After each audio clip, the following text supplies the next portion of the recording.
Hey guys, Sean C. Phillips here now doing my live stream on here. And I'm trying to do these, like I've been, for the most part, every single Saturday.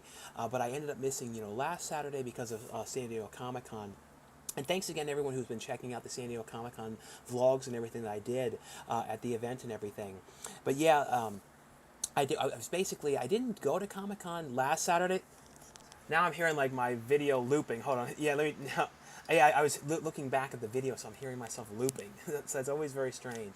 But yeah, anyone who's coming on now, guys, feel free to ask any questions you guys have and everything. But yeah, like I was saying, I didn't end up getting to do the live stream last Tuesday. And I don't know why I put these headphones on, because I don't need these on for you guys to hear me. I always have them on. It's like some weird thing I always do. But basically, I didn't do the one last Saturday because I was exhausted from San Diego Comic Con.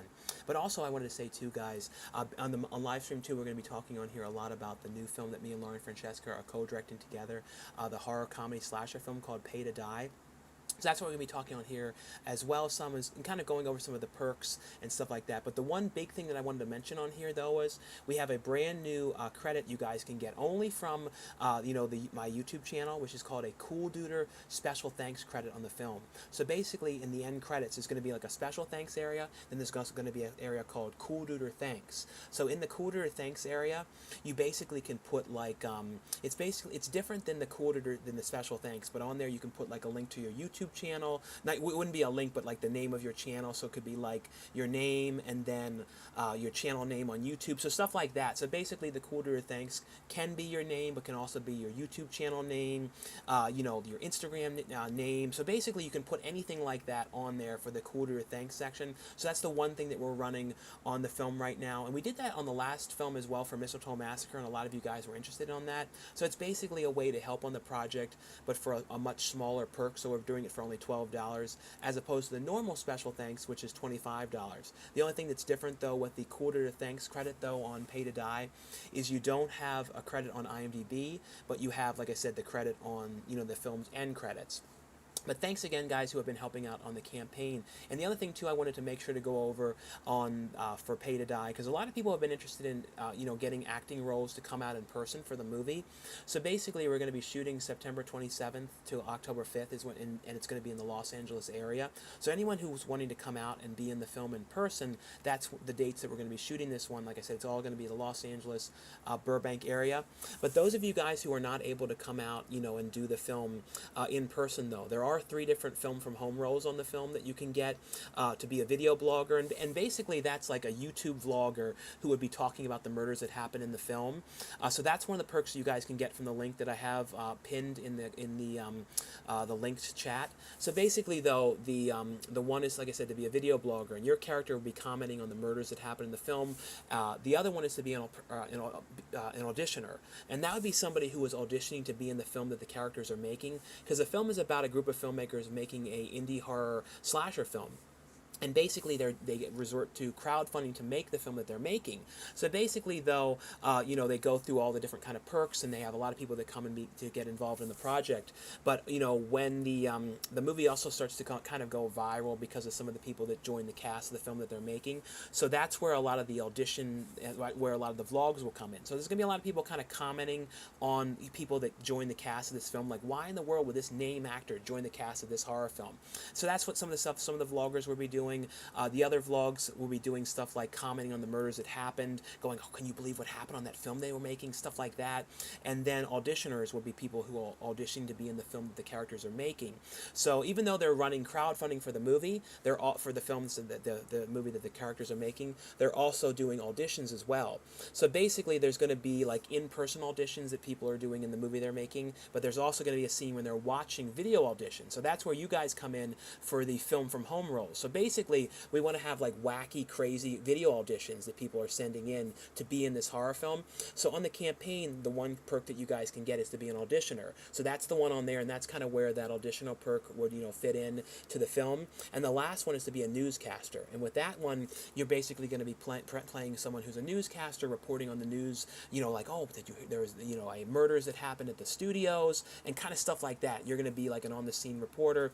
And if you have a green screen, you can do it in front of a green screen. screen. If you don't, you can do it outside against a tree or against a wall, anywhere where you kind of like don't know where the area is and things like that. So kind of just like I said, just wanted to go over the film from home roles, and then there are different coming out in person roles in the film, like walk-on roles, and that would be like you would come to the film for a day or so and have a small part in the film. And then there's the starring role for $1,000, and that's like being a couple scenes in the film. And then we have the $3,000 one, which is basically people who are getting that one are getting like really, really large roles in the production.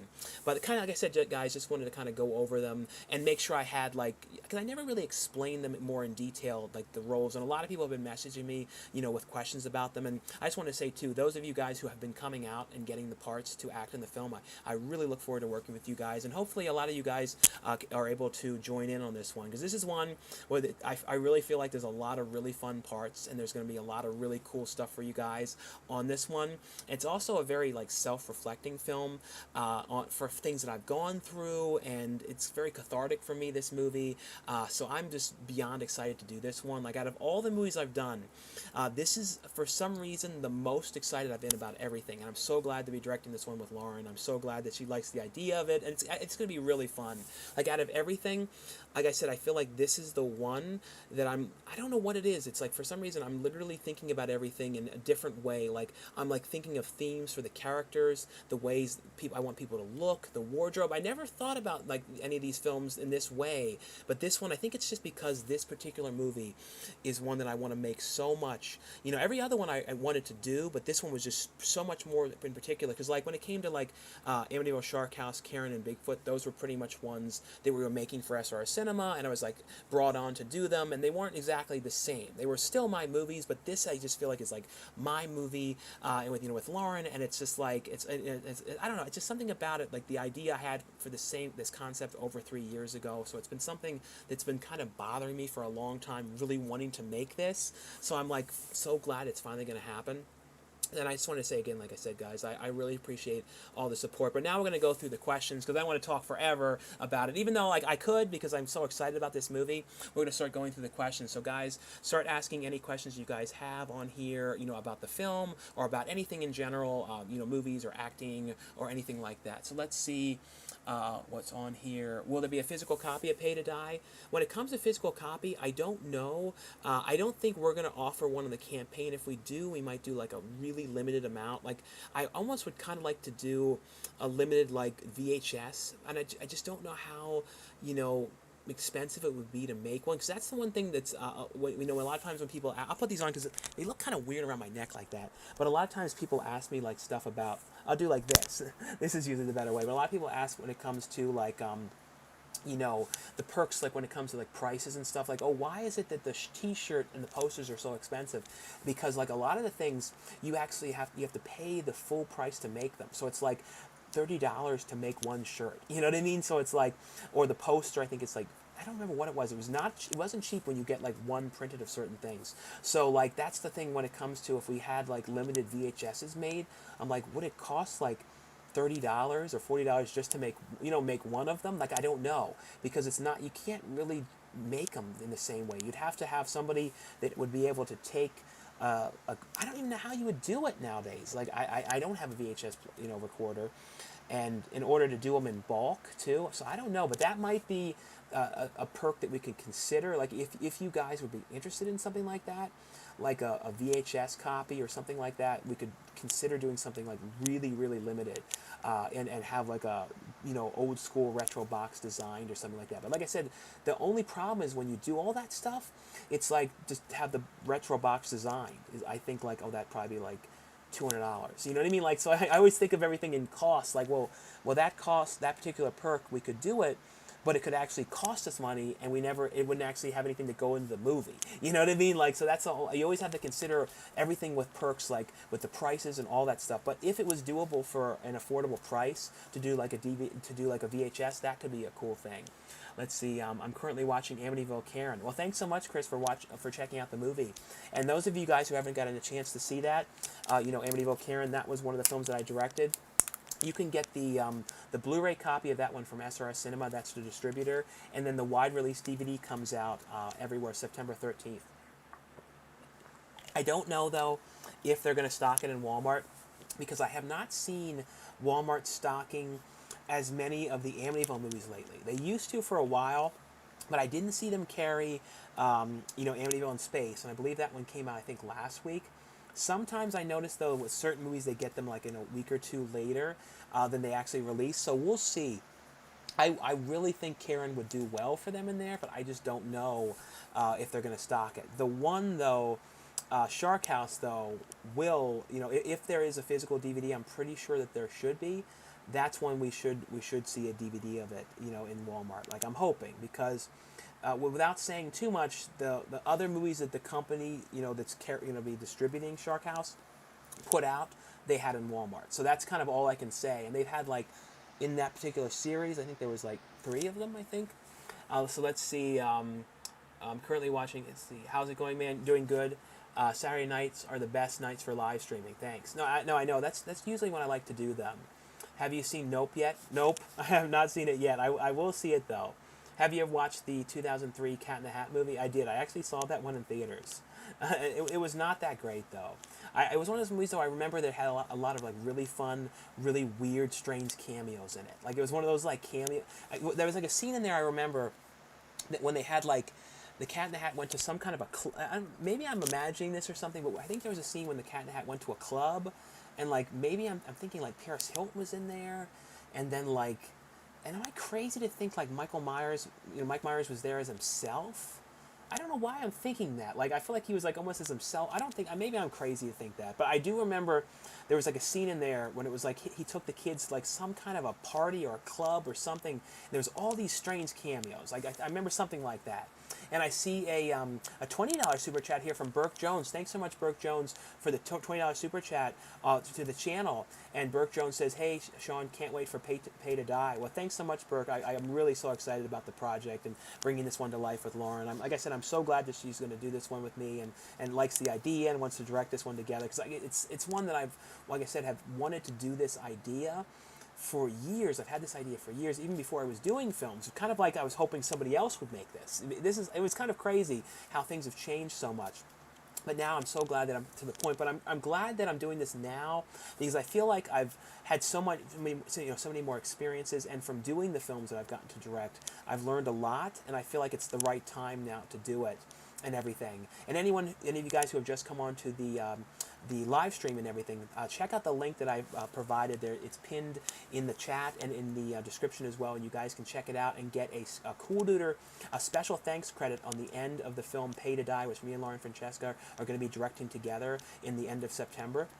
It's one of the perks you guys can get to help out the film, and it's the only way you guys can get this specific special thanks credit is from, if you guys are watching the YouTube channel. It's like I'm not promoting it anywhere else. It's also not one that you guys will see on the main campaign link. It's basically only available for viewers of the channel. And if any of you guys get this specific perk, what you can do though is I'll reach out to you too, or you can message me directly. And for the name, you can either have the perk be your name, or it can be your YouTube channel, or your Instagram channel, or anything like that you'd like to put in the special thanks for the name.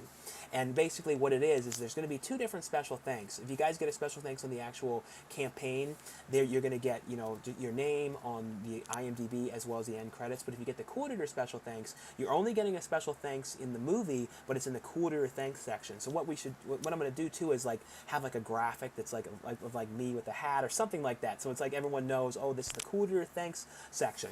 So yeah, like I said, that's only available though through the YouTube channel. And people who are watching the channel, I'm not promoting it anywhere else, and people can't get it anywhere else. If they just go to the Indiegogo page from Indiegogo itself. So let's see, favorite New Zealand movie. Unless I'm mixing things all up, I believe New Zealand was Bad Taste, the film Bad Taste. So I would definitely say Bad Taste. Let's see, you ever dream of MJ? Yeah, I guess like once or twice. Is there a tear to act in a scene with Gabe? No, I don't think Gabe is in the movie. I don't even know where Gabe is these days. I don't really talk to Gabe or anything like that, so I really don't know. How many times have you watched Kung Pao Enter the Fist? Probably like a dozen times. There's a lot throughout the years, since that movie was released. It's got to be at least a dozen times. I remember too, like seeing that movie in theaters, and I don't think I ever laughed at anything so much in my life. I mean, I don't know what it was about that movie, but I just found that absolutely hilarious. I mean, I did watch it again, a couple of years ago, and it wasn't as funny, but still, it's very, very funny.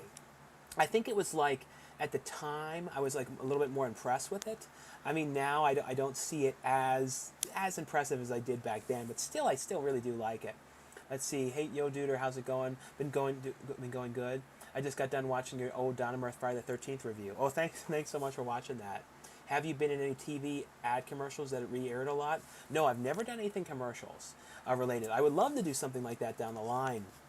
Nowadays, though, when it comes like acting and everything, I'm just really concentrating, at least right now, on my own stuff. Like, it's like for the first time in like a long time, like in years, I'm like, if people like offer me certain things, I'm just like, oh, it's okay.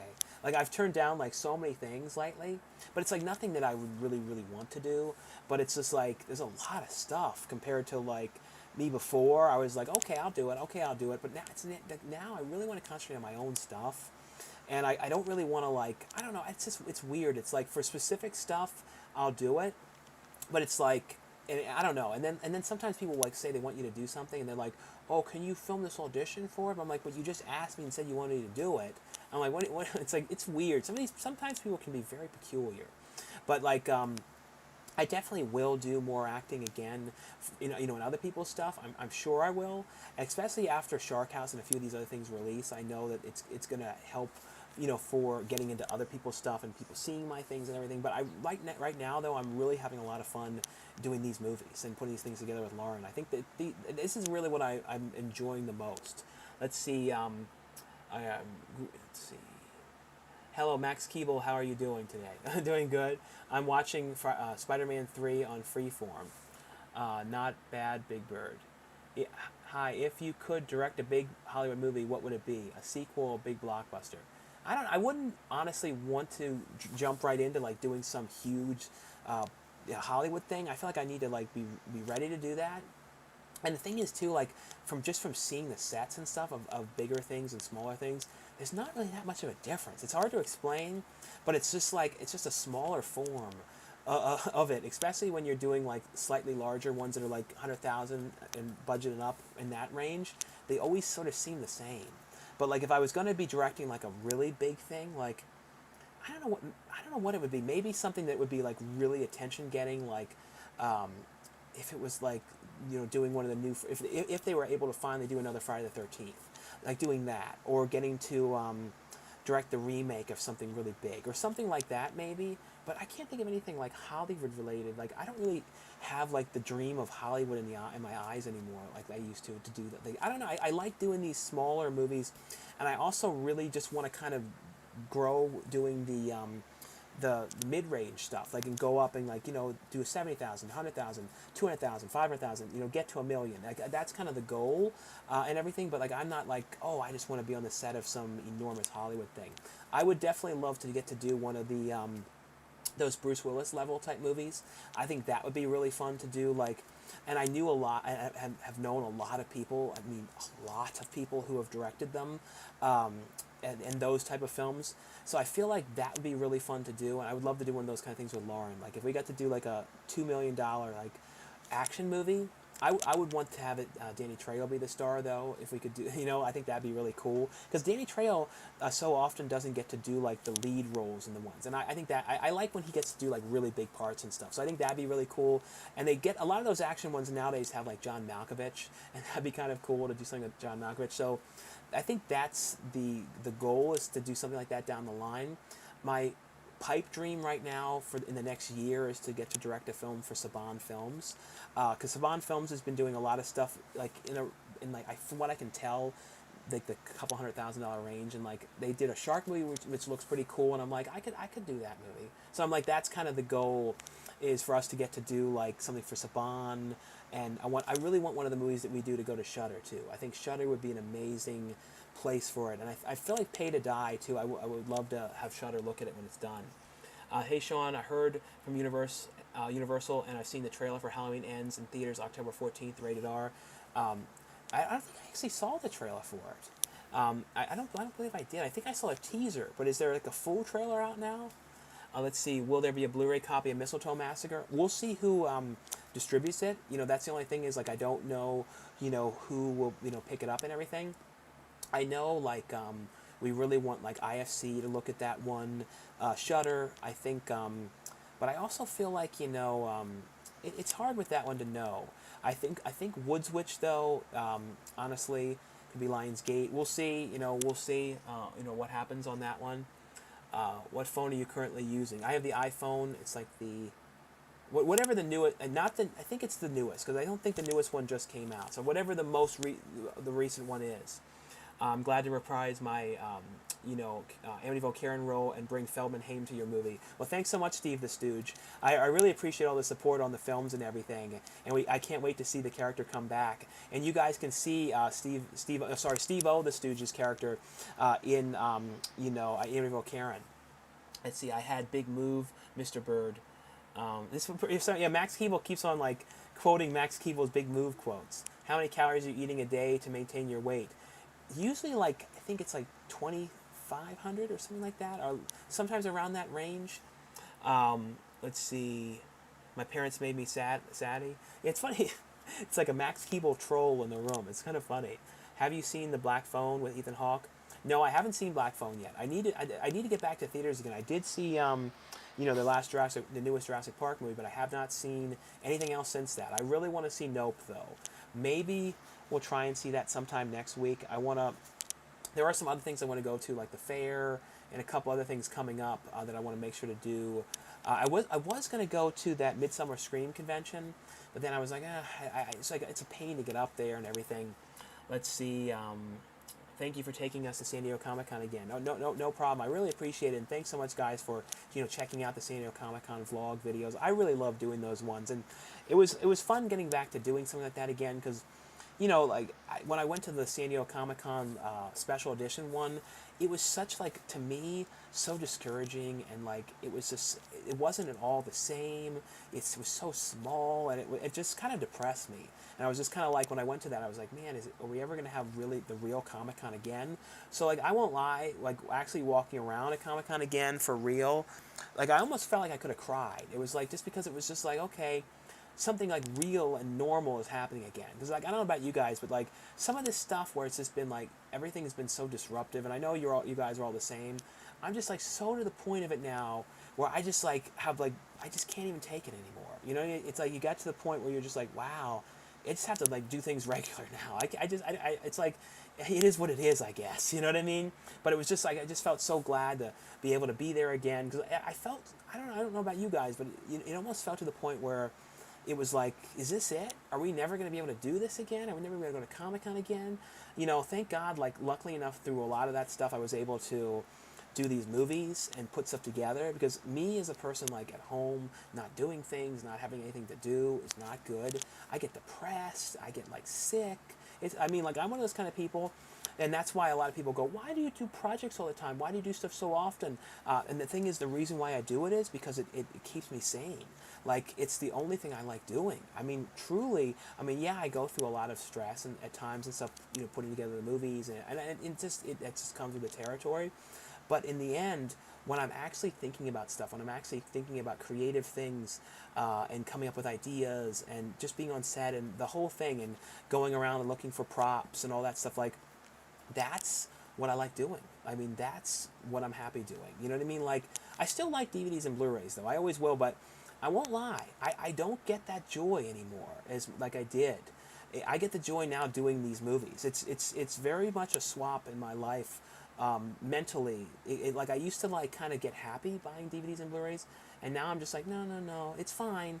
I get really excited when today I got review copies of the Chucky movies, and I got excited again about them because I was wow, 4Ks of these movies, and that was the first time in a while I was really excited about a physical media thing. It's like I said, I still love it. I do. I always will. But it's I think it's I'm really glad that in my life I found something that I really like, which is doing these movies and putting together these projects. It's I don't know I don't know. It was I was just kind of in a sort of a sad kind of way for a while until I started doing this stuff. Let's see. I don't usually talk about all this stuff, but sometimes you just open up and you got to be real and stuff. Because I used to be very bullshitty in the videos, kind of, I don't know, played kind of a character, I felt like, and I'm trying really, really hard lately to just be myself. It's very difficult. Like, you kind of put on like a mask sometimes. I don't know. If you have some sort of conditions like I do and stuff too, you kind of like mimic things and think you have to sort of act a certain way. And I'm glad that now I finally am just myself, my weird self, and I don't worry about it anymore or that kind of stuff like I used to. So that's why, if you guys notice, when I do the DVD and Blu-ray reviews and everything, I try to be a little bit more real with the reviews, and a little bit more like, if I don't like it, I try and explain what I didn't like and stuff. Because I don't know, it's like I used to feel like I had to always be positive about everything, and it's like I don't need to be that way. That's not realistic. You know what I mean? You can't be realistic and worry that you're going to upset somebody with everything you say. Because I think I also used to kind of worry sometimes with the reviews, and because of being an actor, I was always like, what if I say something bad about this movie and then they don't want to work with me? So I used to kind of be a little bit like that too. I'm not going to lie to you guys. I never said that to you guys ever, but that was something that's always been in my mind when I did reviews. Not as much anymore now that I'm doing my own stuff. I don't worry about it as much. But I never really had that kind of personality where I would tear something apart. I don't like doing that. I always feel like if I didn't like something about it, a movie or whatever, I would try to at least explain, of course, say the things I did like, and then say kind of what I thought you could have done to fix it. If I really, really dislike something. But luckily enough, very rarely do I really hate something. Let's see, ever watched Bruce Willis and Miko Hughes' movie Mercury Rising? I like that one. I will say, though, on the subject of Bruce Willis, I don't think I talked about it in my video on Tuesday. I don't think I did, but I watched the new Bruce Willis movie. I think it was called White something. I'm going to talk about it on the video on Tuesday, and it was the first time where I really could tell, and I really felt like, oh man, Bruce Willis, I feel bad. This isn't good, and it was like, there was something going on, and you could tell that he wasn't able to do it. And I felt really bad watching this footage, because he looks so confused in the footage, and this is in the movie, and then half of it was ADR'd later by somebody that wasn't Bruce Willis. So obviously they, on the set, were either, there's no way that they would have messed the audio up on set, because Bruce Willis is like $1 million a day. So there's no way they didn't have backups of backups of backups recording his audio. So obviously he wasn't able to say it correctly at all, that they were able to construe the dialogue together, so they had to ADR half of it, and it was just really bad, and you could just tell that he wasn't thinking correctly. And I'm like, I'm glad that he is retiring, because it was like the first time because every other movie I'd watched Bruce Willis, and I was like, well, Bruce Willis seems like he's okay, he's doing great. Well, what are you talking about? But then when you see this movie, you're like, oh, okay. I feel okay, Bruce Willis. Yeah, it's yeah, you can. It's okay. Like I almost cried, because it's just like, wow, he was having so many problems, and when you guys see it, like they literally were cutting away. I mean, you never cut away from the star. Somebody like that, they cut away from his face half of his dialogue and put it on the other person. There was a nobody that was just reacting to it. I'm like, wow, it was crazy. Let's see. I'll make sure I don't miss any of these ones. Have you seen I talked about that. Just want to shout out my filmmaker friend Dia Taylor and her movie Jet, which I appear in. Oh, cool. I'll definitely check out Jet. Did you see Ozzy? Oh yeah, Mark B sent a $2 super chat. Thanks so much, Mark B, for the $2 super chat. I didn't see Ozzy Osbourne at Comic-Con. I really wanted to. I knew he was there. I'm pretty sure he was there the day I was as well, but I think I had just missed him. I think that when I got over to the area, I believe he had just left, something like that. Let's see. What inspired you to make horror films? I don't know. It was kind of like I've always really loved horror movies. It was always like my favorite type of films. But the thing is, though, the movies that I do, though, are not all full, oh my God, they're full horror films. They're always horror comedies, because I've always preferred horror comedy movies, like Return of the Dead type stuff, and any of those kind of more funny stuff, when they have funny kind of lines and stuff like that in there. So I've always liked that type of stuff. So yeah, I always kind of put more horror, and comedy stuff together and everything. Let's see. What did you cut? Why did you cut meat out of your diet? When it came to cutting meat out of the diet, it was kind of weird. I didn't really. I never really have been a fan of eating meat. Even as a kid, I never really liked it. I don't know what it was. It was also the consistency of it and the texture I never really liked, especially stuff like steak I never liked. I think when it came to meat, the only stuff I really would eat would be like stuff like turkey and then like hot dogs and like all beef hot dogs. That was kind of like all I really would like to eat when it came to meat. Sometimes I would eat cheeseburgers and stuff like that, but I don't miss it at all. Like I accidentally though, about like a month ago, maybe not even a month, screwed up and I ate this potato soup.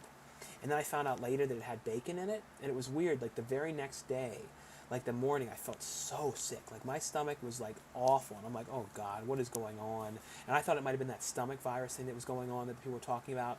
But I was like, oh, and then I found out like 2 or 3 days later that there was bacon in the soup. So I'm like, okay, that's what did it.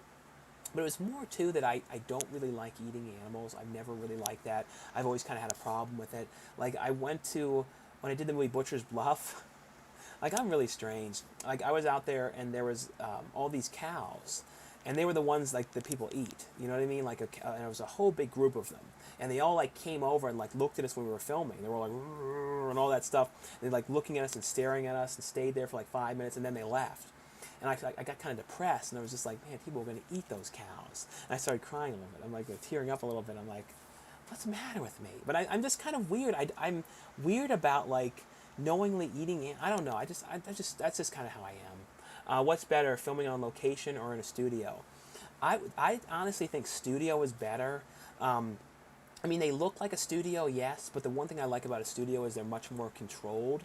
So it's kind of like you don't have to worry about as much, at least you don't have to worry as much about like sound. Like when you're outside or in certain types of locations, then you have to worry about like sound, or like if you're in if you're renting like a bar location, you might have to deal with like a refrigerator sound, like the humming things. But if you film a bar location that you're renting, that's like a studio location of a bar, they won't have those sounds. But if you're renting an actual working bar, you can rent and that gets shut down and things like that, you have to deal with more sound issues. So there's a lot of stuff like that. And when it's a studio too, they usually have like a makeup room. They have like an area where to put things and to store things. And sometimes when you're on location, you're in a bad way where there's not a lot of stuff around. Like when we did the movie Woods Witch, we had like a great location. Like it was really good. Like different buildings we could go into and lots of different woods areas and stuff like that. But there wasn't really like a good like areas for people to sit. And like when we weren't filming, so people like there was this one room, and it was like really bad and crappy, and like there was like no light in it at all. They had nothing worked.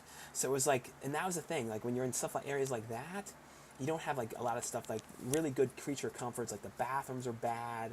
You know what I mean? So like there's a lot of stuff you have to deal with. Like these places had like sinks when you have to like through these crappy pipes. It was very strange. I mean, it was an amazing location to Topanga Canyon, but like it was just like I would never want to go there again unless I really really had to. You know what I mean? Like, and it was so expensive. Like it was I guess guys, it was like to shoot out in this location, and if you guys knew. I mean, like, we were basically renting just to shoot in the woods for a day, $2,000 for the woods. And, like, honestly, I think we probably could have gone to went to the state park and got, like, a permit. But I'm like, I don't want to have, like, all these celebrities and stuff like that going through the state park. And what if we get shut down? Or I don't know. You know what I mean? So I was like, no, we'll pay $2,000 to shoot in these weird woods. Let's see, a day. So let's see, the next one's here. Which of your movies has a Blu-ray release other than Karen? Well, so far that's the only one that's come out that's been released, because we've only been doing the film since May of 2021, and the first one was Scream Bloody Murder, and that one's going to be on Tubi at some point as an original. Let's see, Sean, will you ever consider coming out to the East Coast for a shoot, New England feel? No, I'd love to go to the East Coast. I really think it'd be cool to do something in Maryland, like where I was and where I grew up and everything, and like go to like Towson and go to all those areas. I think that'd be kind of cool. Let's see. Let's see where I'm trying to make sure I don't miss any of these. I love you. You're the best YouTuber. Well, thanks so much. Have you ever considered a Turkish hair transplant? No, I don't really want to like have wigs or anything like that. That's not really my thing. Like it's like it is what it is. You know what I mean? I'm Mr. Bald. You know what I mean? I'm Clint Howard. You know what I mean? Like there's not much you can do. But Clint Howard, though, on the subject of Clint Howard, though, when it comes to the films, he's somebody that I have tried. I'm not gonna lie to you guys. Since Scream Bloody Murder, I have messaged him on every single movie trying to get him. I'm hoping at some point we can get Clint Howard. Like, he's the ultimate dream. And then there's one other person too that I've been messaging with every single movie as well. Maybe we'll get him again. Maybe we'll get him on this one. But he's somebody on a show that my dad absolutely loves. So it's one of those kind of things where I really would like to get him, mainly because I know my dad would think it was really cool to have him in there. So I don't know. We'll see if we can on this one. Let's see. And I see a $20 super chat here from Burke Jones. Thanks so much, Burke Jones, for the 2 super chats this evening. I really appreciate that so much, and thanks so much for the support on the channel. And Burke Jones says, get Natasha Lyonne to be in one of your movies. No, Natasha Lyonne would be amazing. Like, I would absolutely love to work with her. And I would like to have her do, like, a role, like, kind of like, because she's been in so many of my favorite movies, especially, like, But I'm a Cheerleader. Like, that's probably in my, like, top 10 movies of all time. There's something about, like, the color and the lighting and the tone, the music. I feel like everything in that movie is perfect. And I also really love Slums of Beverly Hills. Like, that's one of those movies that when I think of, like, really good, like, indie movies that kind of are underrated and don't get talked about as much as they should, that's, like, one of them.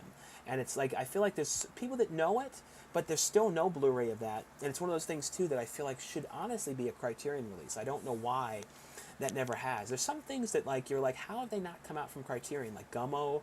There's no Criterion of Gummo. There's no Blu-ray of Gummo. Like, that is one of the most, like, renowned movies, and there's, like, nothing for that, like, special. Like, so it's just weird how certain movies kind of go under the radar with getting, like, special releases and stuff like that. I enjoyed your walkthrough video. Did you record with your phone? Any equipment you use, like gimbal, selfie stick, or stereo mic? No, I just did everything on my iPhone, for what I did on, for San Diego Comic-Con. I've never really used, like, any special equipment or anything like that, which is crazy. I probably could have taken, I didn't even think of it. I could have the thing is, I don't know how to use it, though, but I could have taken the Black Magic and shot, the Comic-Con tour, theatrical style in, like, 6K. But like I said, I don't have a clue how to use it. I turned it on a little bit, but, like, we have the cinematographer and everything do it. That's the thing is, like, I have all these cameras, but I don't know how to use them. I don't know. Let's see. Did you get the Beatles Let It Be Blu-ray? No, I didn't get that one. If your question is ridiculous, he will not answer it. White Elephant. Yeah, that was the one where you could really tell, and that might have been the one that I read something about, that Bruce Willis, that the director was noticing that he was having issues on it. I don't know for sure, but it was just sad. It was like when you guys watch it, you'll be like, oh man, it's just really sad. And the thing that's, really upsetting too with Bruce Willis was, and the sad about the whole thing was, I knew before all of you guys, like really early, that Bruce Willis was going to retire. Like, it was like almost like I was like the keeper of the secret for some reason, because, like, no one else knew this. And it was like, because basically I knew people that worked with him, and then they were like, oh, they just gave me this information. They're like, oh, Bruce is going to be retiring, so if you want to try and get him one of these movies, Sean, you better do it. I'm like, oh no. So I would have loved to have gotten Bruce, but I didn't know, though, about the condition. I just kind of knew that he had something going on, but I didn't know the whole thing. But knowing that, I'm glad that it didn't happen getting in a movie, because it would have been really sad. And it just makes you wonder how long the condition could have been going on. Like, I really wonder if Bruce Willis had the condition, when he was doing Glass. Maybe he had, because I'm trying to think if there was, like, a lot of behind the scenes of Bruce on the set of that, and I don't know if there was. So I really wonder if he had the earpiece, for that, because that's what Bruce was doing the last few movies, or last year or so of the movies, was he had an earpiece where someone was feeding him the lines and stuff like that. That's not the norm, though, the earpiece. Most of the time it's cue cards. And I'm not going to say who, but I've dealt with cue cards. Let's see. Unfortunately, I think he had, the condition, though, is called aphasia. I think that's what it's called. Blue Clouds. What's Blue Clouds? I found a Wizard of Oz 3D box set at Big Lots on sale. To the Big Lots we go. Thanks for your content, brother. Yeah, you can find a lot of really decent stuff at Big Lots, though, if you really look. Let's see. Any of you guys, too, feel free to ask any questions, on here as well. And also, too, the one thing, too, that we have on the live stream you guys can check out was the Coolduder special thanks credit you guys can get on the new film that me and Lauren Francesca are directing together, called Pay to Die. Let me just make sure the link is working, too, and goes to the actual thing. So let's see. So yeah, like that was the one thing we were talking about on here tonight was the Coolduder thanks credit that you guys can get on the end credits of the film Pay to Die and everything. So basically, we have on. So let me get back to where the stream was. I left one thing to look at something. So basically, like I was saying, on the Indiegogo campaign for the film Pay to Die, that's what's linked there. There are a number of different ways that you guys can help out on the film. So basically, we have like everything on the campaign for Pay to Die, where it's things like special thanks credits, producer perks you guys can get to be a producer on the film, acting roles, things like that. But we have a special link, though, you guys can get from the link that's pinned in the comments, which is the Coolduder Thanks credit. So basically, in the film's end credits, there's going to be a section called Coolduder Thanks, and then in there, you guys will be able to put like the name of your YouTube channel, your name, anything like that can be in the Coolduder Thanks area, in the film's end credits. So let's see. I see a $5 super chat here from Mark B. And he says, the amount of money Burke Jones has given you, you should put him in one of your movies. Well, if Burke wants to come out, though, he definitely can. These drink stuff, you drink them down wrong, the consistency of these always choke you up. I don't know what it is. There's like something in these vitamin waters. It's like this consistency to the drink that really chokes you up bad. It really does. Let's see. No more cookies for Coolduder, someone said. Ever used to eat someone said Chico tacos. Must be a publicity stunt like Hostess 10 years ago by Klondike. Oh, yeah, basically, I've heard people talking about this, that they're getting rid of, it's Choco Tacos, but it would be funny if it was called Chico Tacos. But yeah, I heard that they were getting rid of them.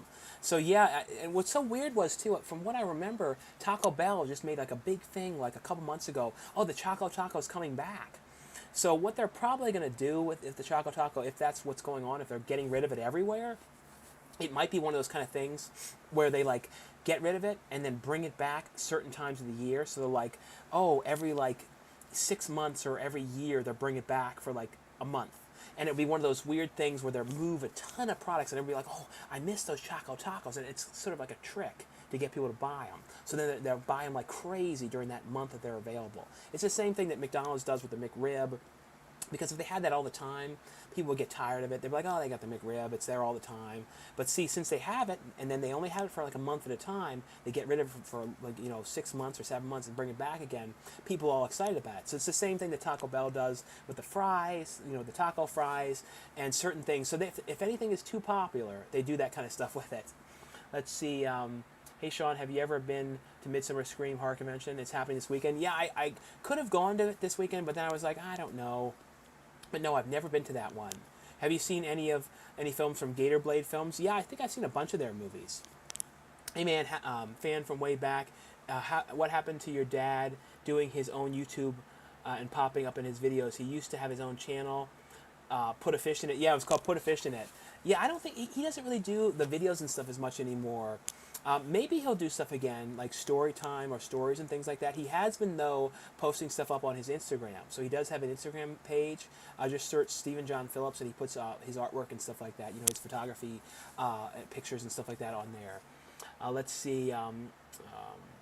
Kids 1995 needs a Blu-ray release, hopefully. Yeah, that's another one that could definitely get a Criterion release. I'm really surprised that it hasn't. It's one of those movies that has had so many accolades. People always talk about it all the time. Someone said, have you seen Splatter Farm and what are your thoughts? I like Splatter Farm, but it wasn't my favorite of the shot-on-video ones. I was rewatching Cannibal Campout a couple of days ago, and I love that. That is such a great movie. And I remember years ago, because I used to talk to John McBride, the director of that movie, all the time. I really miss that guy. Like, hopefully I hear from him again someday, because I'd love him to be in one of the movies, too, because he was great. But I remember he told me, like, oh, I'll never let anyone remake Cannibal Campout, but man, I'd love to remake Cannibal Campout.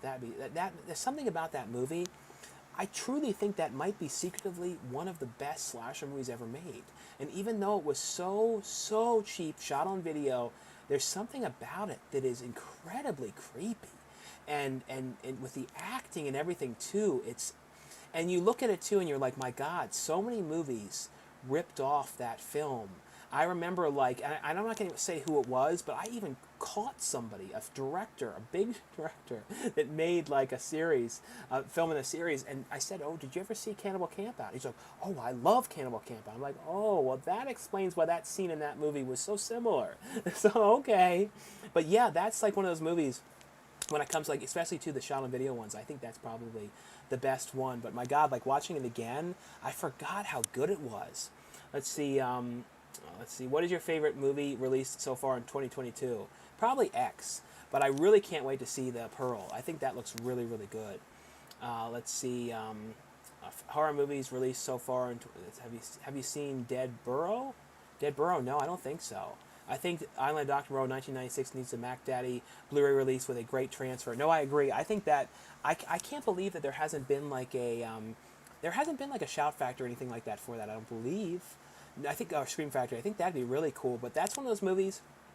I can't figure out what it is with the 1996 Island of Dr. Moreau, but I will admit that I have been, since I saw that movie, absolutely obsessed with the film. I don't know what it is. Like, it's one of those movies that, like, I don't think I could live without that movie. I don't know what it is.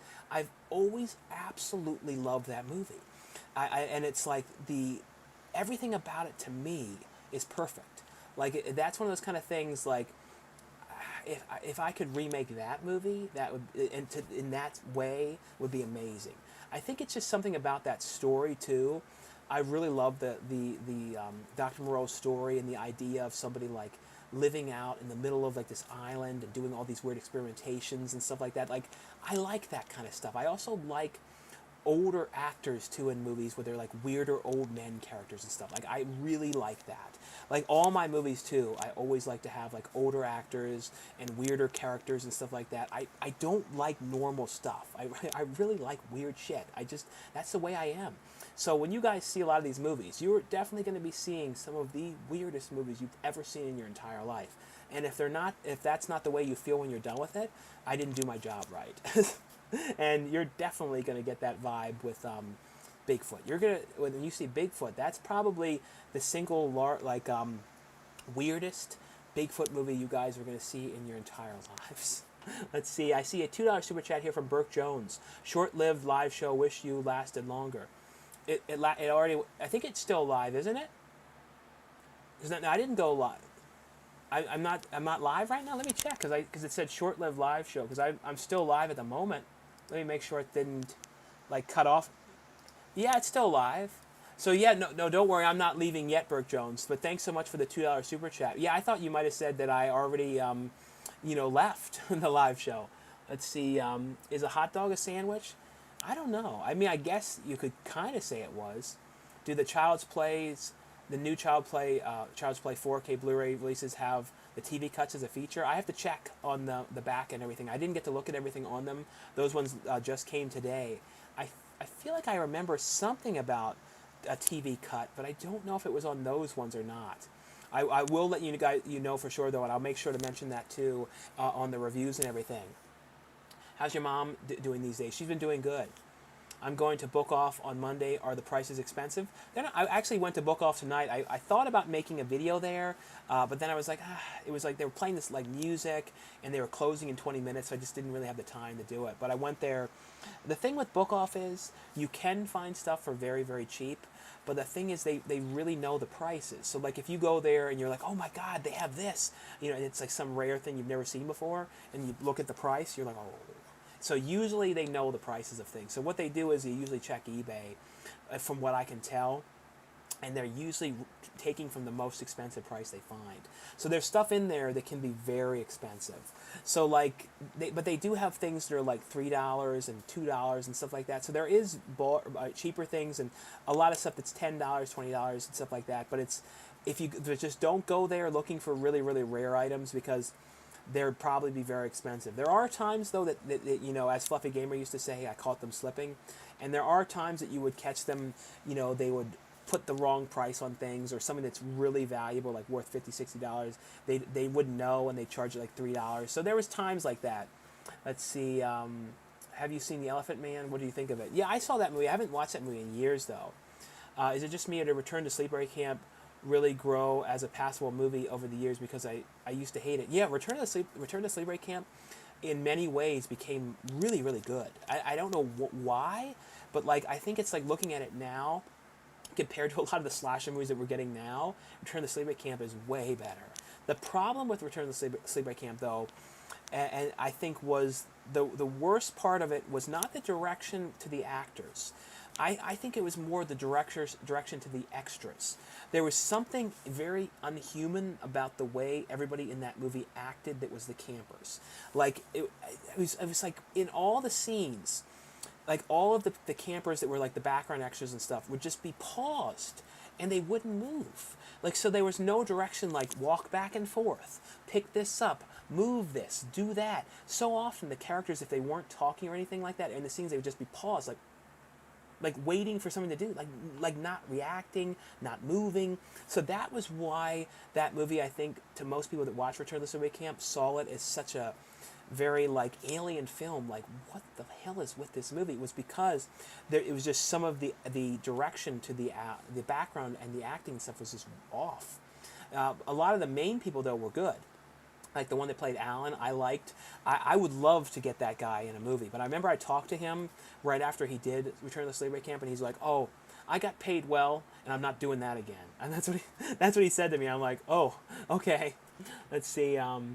Sean, are you down to film a comedy? No, definitely. But most of the stuff I'm doing, like I said, really are comedy horror films. So they always have a lot of comedy mixed in. Hiya, how many DVDs, Blu-rays, and movies do you have in your collection? I feel like it's got to be by now at least like maybe 6,000-7,000, maybe more. Because I have some stuff too that are like stuff that I don't really need, but I really want to keep. I have them in binders, and I have like the artwork kept in like a thing flat. So I've done stuff like that as well. So I have a handful of binders as well. So it's like I have a lot, and then I have stuff in tubs. So I don't even know. It's got to be like I said. And it could honestly, if you really counted up every single one with the binders and everything, it could be 8,000 maybe. Like I said, I there's no way that unless I was like, I don't even think there was any way that I could physically count every single one of them. Not that I can think of. I feel like the only way the way to kind of get an idea would be you could kind of look at like, if you went and looked at one of the videos when I first, this is insane, but if anybody was nuts and like had absolutely nothing to do with nothing to do for a long period of time, you could watch the video when I first moved out here, showing a tour of this is how you would count them, and it wouldn't be totally accurate, but you'd look at that video, try and get a count of how many movies were in there at that point in time. Then watch every single DVD update video I ever did from September 2010 till now, and then also watch every single DVD Tuesday shopping video. You wouldn't have to watch them all, but you would have to count the amount of things that are reviewed. So then if you counted the amount of things that are reviewed in those videos, and then between all because I first started doing DVD updates, and then I started doing DVD Tuesday shopping videos and started having the reviews in them. So if you counted every single one of them, put all that whole total together of all those videos, then you put the total together that you got when I showed everything on the shelves. That would be the way to get probably like a 95% accurate amount of how many ones I have, because there's very few ones that I get that I don't show. But then also you could watch, in the Tuesday shopping ones, the ones that I buy, count those as well. Yes. So then put them as well with it. So then you have the total accurate amount. I don't think there would be, and then maybe add an extra 200 to be safe. And then there's a way to get the accurate account. So if anybody wants to go through that whole crazy rigmarole of that whole process, you're more than welcome to do that, and that's the way to get the count of how many movies I have, or at least an estimate. So that's literally the only way it could be done. Let's see, and you'd have to, like I said, you'd have to count in that video, the first video when I first moved here, the collection, because I think I had all of them there. But the problem was, that's the thing though, there was some on the floor. And you'd have to do a rough estimate of how many were on the floor. I might have showed in the video some of the floor ones. I don't remember. I cannot remember for sure. But I think that's like the only way I can think of doing it. Let's see. Hey Sean, my name is Andrew. I'm a big fan of yours. Well, thanks so much for watching, Andrew. Did you hear that Salem's Lot 2022 got pushed back to spring 2023? No, I didn't know about that. Let's see. I see a message here from, question from Kyle Rappaport, Movie Buff 1 here on YouTube. I saw Amityville Karen. I really enjoyed it. You did a great job. Definitely going to review it soon. Can't wait for the rest of your movies soon. Well, thanks so much, Kyle. I definitely look forward to seeing your review of the film, and thanks so much for checking it out. And I really can't wait to see you in, Silent Night, Bloody Night 3. I'm really excited for that. And any of you guys who have just came onto the live stream, the one thing we're talking about on here as well is how you guys can get the Coolduder special thanks credit, and it's only available from people, from people who are watching, the YouTube channel. And basically, you guys can get a special thanks credit for at the end of the new film that I'm directing with Lauren Francesca called Pay to Die, and you'll get a credit in there, and it can basically be your name, your YouTube channel, anything like that on there. And also, though, of course, on the campaign, we have other things that you guys can get, like roles that you can film from home, roles that come out and act in the film in person, producer credits, and all that kind of stuff as well on that one. Let's see. Does your mom have a YouTube channel at all? No, she never really did anything like that. She's always been in my videos, but she never really had her own channel doing videos or anything like that. Do a fart. I don't have one. Someone said ew to that when they said ew, do a fart. Have you ever thought about making a movie in Australia? That'd be really cool. Like, it'd be amazing to go there and make like a Wolf Creek kind of movie. Like, that's the kind of thing I'd like to do. That would be really cool. I feel like it's doable. And I know a lot of people who I'm friends with who are out in Australia, so I think I could, because the guys that made the film All American Masquerade, they're all in Australia. So it's definitely doable. I feel like if I went out there, it's just the plane ride is intense. But there's equipment out there. I know they have all the cameras and everything, so it's 100% doable. It's almost like it's just the flight. The flight is just so long, and also I would have to be afraid in some areas, because I know they have those like really, really big spiders out there, and I'm like really afraid of certain spiders. And I know there's certain areas of Australia they have those gigantic spiders. Let's see. I'm proud that you're a director of movies now, and your success. I really appreciate you're doing with these movies. Well, thanks so much, Kyle. What's your favorite movie about a woman getting revenge? Favorite revenge movie? I'm trying to think like what would be the best one. There's just so many different ones. I don't know offhand. I'm like blanking on like the best one. Like it's so hard to say, because there's just been so many different ones.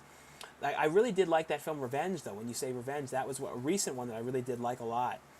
And then like Spit on Your Grave, but I kind of like the remake better, though. It's weird. Like the first one, I just didn't like it as much. Do you know when Corpse Grinder's remake is being released? I've been enjoying you for a while. Yeah, hey Paul. Yeah, I'm not sure when that one's coming out. Hopefully soon. What sucks too was I was supposed to go out to Germany to act in the Corpse Grinder director, Timo Rose's new film out there, and hopefully, that will pick up soon. I haven't heard anything new on that one in a while, but I'd love to still go out there and do that. That'd be really cool. The other thing too is there's people out in the UK that do projects and stuff that I would love to work with as well. Let's see. I'm reading the book for the first time, then I'll see the movie and the miniseries. Hey, Coolduder, what's up? What do you think of Rob Zombie's The Munsters trailer? Yeah, it's kind of weird, that trailer. It was like, and at first too, I swear that I really thought that was supposed to be a theatrical movie. I thought that was how it was being pitched and everything. And then all of a sudden, it's getting like this direct-to-video Netflix kind of release. I don't know. I mean, like, it's one of those things. I feel kind of like if it was in black and white, it'd be a little bit better too. It would kind of take away that, because I think the makeup is just too intense. The green is just too much. Because like originally when the Munsters, they did the pilot, they tried to do it in color, and it was just too like the makeup didn't look very good. And then black and white though, it looked great. And then even those clips in the first trailer for the Munsters looked better in black and white. So I don't understand why they didn't just release it in black and white. I feel like they should have on the DVD or on the Blu-ray like an option. Watch it in black and white. I can guarantee you though, Rob Zombie's going to say like weird shit to people, like in messages and like comments saying, "Oh well, what you can do is, go on your TV settings and you can turn down the contrast or turn down these settings and you can make your TV black and white and you can watch it in black and white the way I wanted you to. And then it won't look so bad with that bad green and stuff." Because from what I had read, Rob Zombie really wanted it in black and white. So what I think he might have done was purposely made it as intense as he could with the colors like that, so then Universal will see it and be like, "Oh, yeah, put it in black and white." But the thing is, though, most people though are gonna see that, like kids and stuff. They'll be like, "Why is it in black and white?" I don't know if they get it, but I don't know. I feel like nowadays they wouldn't really mind it as much, and they'd be like, "Oh, that's kind of cool. That's like a style." I don't know. I just feel like it's a bit of a misfire. I'm still gonna watch it. The mustache I don't really like, but I'll watch it though. I'll definitely will watch it. Let's see. Do you still talk to Luna? I've texted with her a little bit. Oh, hey, buddy. I was wondering if you were familiar with the movie Facts channel called Minty Comic Arts? Minty Comedic Arts? No, I don't know Minty Comedic Arts. Does your dad have a YouTube channel at all? Well, he had that Put a Fish in It channel, but he hasn't posted on there in years. I think it was like before he moved was like one of the last times that he actually went and posted a video on the channel. But there were a lot of ones on there. Sometimes it's kind of hard to find it. I think he actually had another channel too, from what I can remember, and it was more of like I think it was like, I can't remember what it was. It was like a different type of stuff where I think he was doing like vlogs or something like that. It was different than the Put a Fish in It, because the Put a Fish in It was more like story times and stuff like that about his artworks. Let's see. You're welcome. I love to be in your film sometime or work together again. It's been a while. Hope to work with you again. No, and one thing, Kyle, too, keep this in mind. You can coordinate this with him. I saw that Rob is coming out to be in the movie because he got a perk. So that I'm excited to see Rob again. So yeah, you know who I'm talking about, Kyle. So let's see. Do you still go on your walks like you did back in 2020? Yeah, me and my mom usually walk every single day. Are you going to be watching Amityville in Space? I mean, I'll probably check it out. Even though I don't think Wild Eye likes me anymore, because they leave me off of the back on all the boxes. It's so strange. Like, it's like, I don't understand it. It's like, all that I know, though, is I'm never giving any movie to Wild Eye that I do because of it. Because they, never. Like, I don't want them to have anything anymore. They, leave me off the back of everything. Amityville Hex, I star in that movie. It's, throughout the entire movie, I'm not on the back at all. Like, not my name, not my picture, nothing. And it comes out next month. It just sucks because it's my movie. It's like, I'm like the one running the scenes, and all the characters are like, Coolduder dared me to do this hex and stuff. It bothered me a little bit. Let's see, sequels we need to see made: District 10, 28 Months Later, World War Z. Oh yeah, I know World War Z. They were supposed to do that forever. Any of your favorite? One of my favorite movies is Ghost Shark. Oh, thanks so much, Andrew. I'm glad that you liked that one. That was really fun to do. If you guys have never seen Ghost Shark, I don't know if it's on any streaming services or anything like that, but it's a sci-fi original one that I was in. You can get the DVD from Wild Eye, and there's not Wild Eye, from Mill Creek. It's in like a 4-movie collection, shark movie collection. That was fun though. That was like, I always remember too, one of the actresses in that movie, and I was like, I've never had anyone ask me this. She's like, came up to me and was like, "Oh, do you fart? Do you do big farts?" And she's like, "What's the biggest fart that you've ever done?" And she literally came to me and asked me this, and I'm like, this is somebody that was like the star of that movie saying this to me. I'm like, what? But no, that was a fun movie. The one actor, though, I remember was in such a bad mood on that set. The one from Night Court. I remember I went up to him and said, how's everything going? He was like, awful. And it was just like, oh, okay. And I never can get that out of my head. So anytime I see that guy in anything, I just think of him on the set of Ghost Shark in this horrible bad mood. And then and Ghost Shark 2 was one of those things where it was I remember something on that movie too, I was at my heaviest, so I needed help when it came to sunscreen and stuff like that. And this is one of those things that you know how certain things in your life bother you when you read something or something like that, and this is one of those things that always bothered me. So as much as I always have loved Ghost Shark, it always is covered in slight shit paint to me, just because I remember somebody who was on the crew of that movie, and I thought they were like nice and like were cool to me and everything. I remember seeing this post because I needed help with the sunscreen. I couldn't get on my back. I remember seeing someone was like, "Oh, I had to put sunscreen on that fat guy," and stuff. I was like, "Oh my god!" And I was like, and I remember reading that. I'm like, "Oh my god!" So like basically, anytime I think of that movie, though, I kind of think of that. It sort of sucks. I always hate though, like, when like good experiences, like something really screws it up afterwards, and then you never think of it the same again. Let's see. Let's see. Do you buy the Child's Play movies on 4K? I actually got those ones to review from Shout Factory today. Do you remember Bedazzled? Howard Ramis directed it. Yeah, I love Bedazzled. That's actually one of those ones. If you guys come across the Blu-ray, that along with Airheads are really, really valuable. So if you ever see those, and even if you see them for like $20 or $30, that's still a good price. I think they're worth like $90 or something. So like if you ever come across those, like I said, they're very, very rare. And both of those are amazing movies. But Bedazzled, I've watched numerous times. I love the gag in there too when Brendan Fraser is sweating. Like something about Bedazzled too, when it comes to like movies that I'd like to be in, like that's kind of like the movie I'd like to be in. I like that kind of movie. Movies where it's kind of like lighthearted, just really fun. I definitely would like to make that kind of a movie, like that sort of style. Let's see. I miss you and Brendan doing videos so badly. Well, I saw Brendan again though, at Monsterpalooza. We had a video together.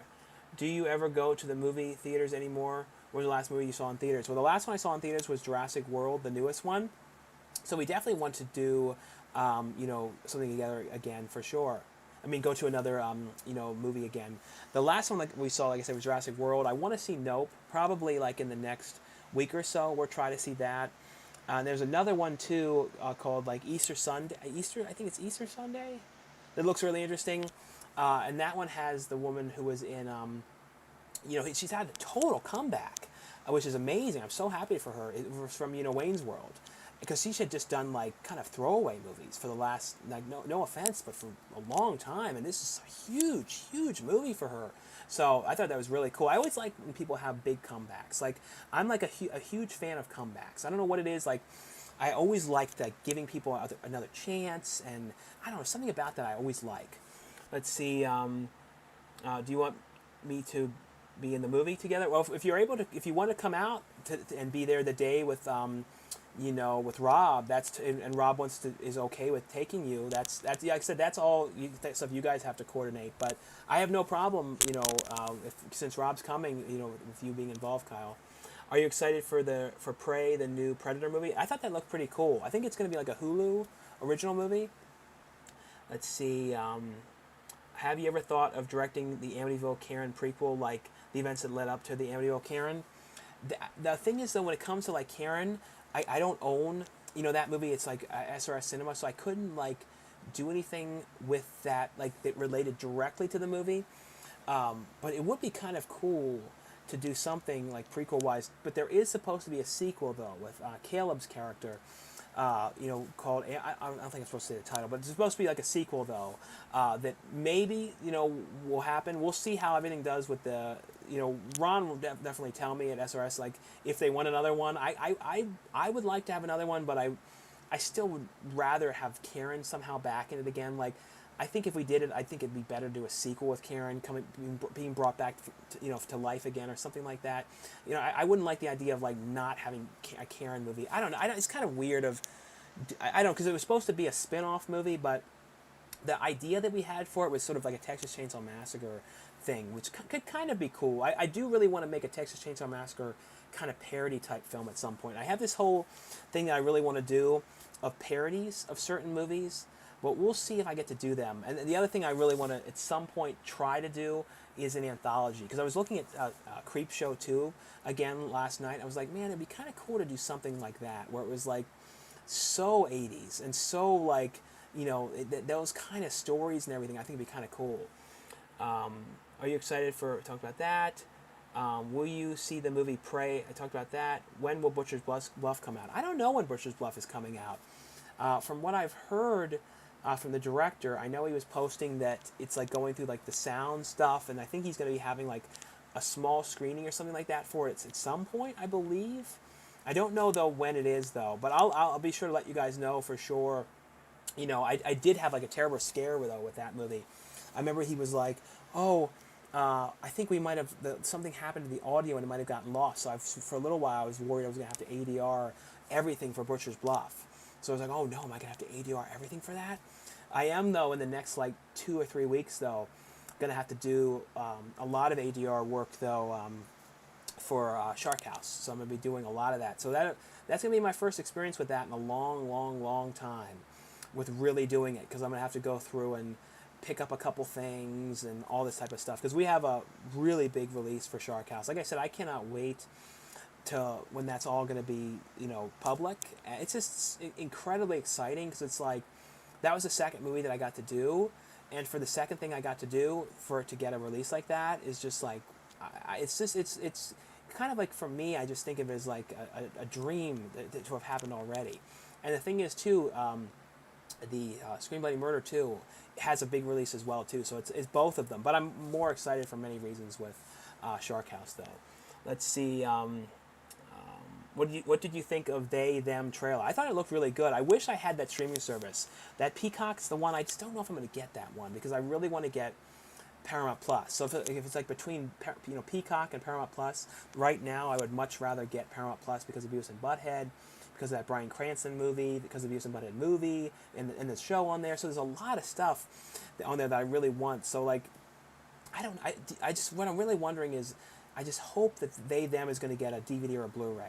I just hope. I hope we're not going to get screwed and not be able to get that, because it looks really good, and that's one of those ones I really would like a physical copy of. Have you ever seen Seed? Seed? Do you mean Seed? Was that the one? I think that was the one that was I can't forget. Uwe Ball directed that one, I think.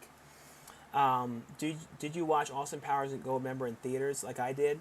I didn't see the first Austin Powers in theaters. I saw the set for Spy Who Shagged Me and Goldmember in theaters. So yeah, I did see both of those ones. And I remember too, like, it was so funny how, like, with Austin Powers, the first movie, it was one of those things.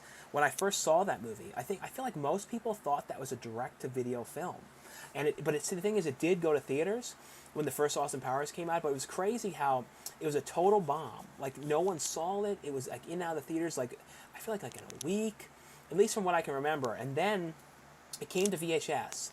It was a huge smash hit. And then because of the VHS and how popular it was, then the sequel came. And people kind of forgot that they didn't get to see the first one in theaters. It's kind of a funny thing that most people did not see. Most people saw Austin Powers, Spy Who Shagged Me and Goldmember in theaters, but they didn't see the first one. So let's see. And anybody who's come on to the live stream now too, definitely check out the link that I have underneath the video, and it's pinned when either now or after the video, the live stream, and you guys can go there to get the Coolduder special thanks credit on the film that me and Lauren Francesca are directing together, called Pay to Die, the upcoming horror comedy slasher film. And this is the only place too that you guys can get the Coolduder thanks credit, and that will be, like I said, in the film's end credits. Let's see. Paramount Plus is really worth it. Yeah, that's what I thought. It looked like there was a lot of really good stuff on there. So I feel like between Peacock and Paramount Plus, it seems to me like there's the most stuff on there. And I really do wonder if like the stuff on Peacock is going to at some point be shared between other streaming services, because so often, like right now, a lot of these streaming services are their own thing, but I can see at some point some of them kind of combining together, or like getting bundle deals with things where it's like, oh, with Hulu, you can do a special bundle deal where it's like, you can get Paramount Plus along with this and that, all these other ones, and it's like a special rate, almost like kind of how you do with cable, where it's like, oh, you add HBO for $60 or whatever that is, like $20 a month, or you add this for $15 a month. So I can almost see like bundles with like a big streaming service like Hulu, where they kind of combine it together, or certain type of package deals you can get, where you can get all these services for cheaper. I feel like it's going to have to do something like that, because they're just every single day there's another streaming service. It's like every company has their own streaming service. It's like, I'm sure at some point Lionsgate will have one. I don't know though if they will, because I feel like they really like to do stuff between Tubi and then between. They have another one that I think delivers stuff too. I think sometimes Shudder too. But I feel like, I don't know, it's just kind of weird right now with all these streaming services. You have to kind of figure out which is the right one. And then, like, I haven't been as inclined to go to Shudder as quickly because I feel like with them, you know that you can get the physical discs. I feel like the only thing on Shudder that I really would like, you know, that's exclusive that you would never be able to get is Joe Bob Briggs. But if I do want to get a thing to Shudder though, that's like my goal. I need more details though. I love all that stuff, Kyle. We have to talk about somewhere else though. I love how they them is promoted as they/them. Oh, I know, like that's kind of cool. It's very smart. Have you checked out the Western horror movie called Bone Tomahawk? It's a good watch. Yeah, I love Bone Tomahawk. That's a really great movie, very intense. I remember too, it was like a surprise too when I saw Sid Haig in that movie. Sid Haig though is somebody that I wish so much I could have worked with, and I always think about too how on the movie that I did for Sci-Fi, Haunted High, that I acted in. I remember when the producer told me, because I was talking to him about the cast, and then I found out Danny Trejo was in the movie. And I was like, I didn't even know that till I got to the set. I was so excited. And like I remember they were saying, oh, for the one role, we almost originally had Sid Haig, but Sci-Fi didn't really think people knew who he was. And I'm like, what? I couldn't believe it. Like I was like, my God, I could back then I could have acted with Sid Haig. Like I think I would have probably gotten strangely nervous with Sid Haig because like Sid Haig to me it is and always will be one of the coolest people ever. Like he was just so cool. And the thing about him too was he was actually cool, and as cool as he was in the movies in real life. He was not like in the slightest bit of an asshole. He was one of the nicest people. I saw him sign autographs for kids for free and all. I mean, stuff that he did. He was just very nice. He gave people discounts. I saw all kinds of stuff. He used to always do interviews when I asked, and he'd always talk like love to talk about stuff. So he was just a nice, good person. There are some people though at conventions that you meet that are just there, like looking at their phone, waiting for. Basically, they just see you as like kind of like, oh, here, this guy's gonna pay me $20 or this guy's gonna pay me $40. Sid Haig was not like that. He was like so appreciative of people. Bill Moses is the same way. He's very appreciative.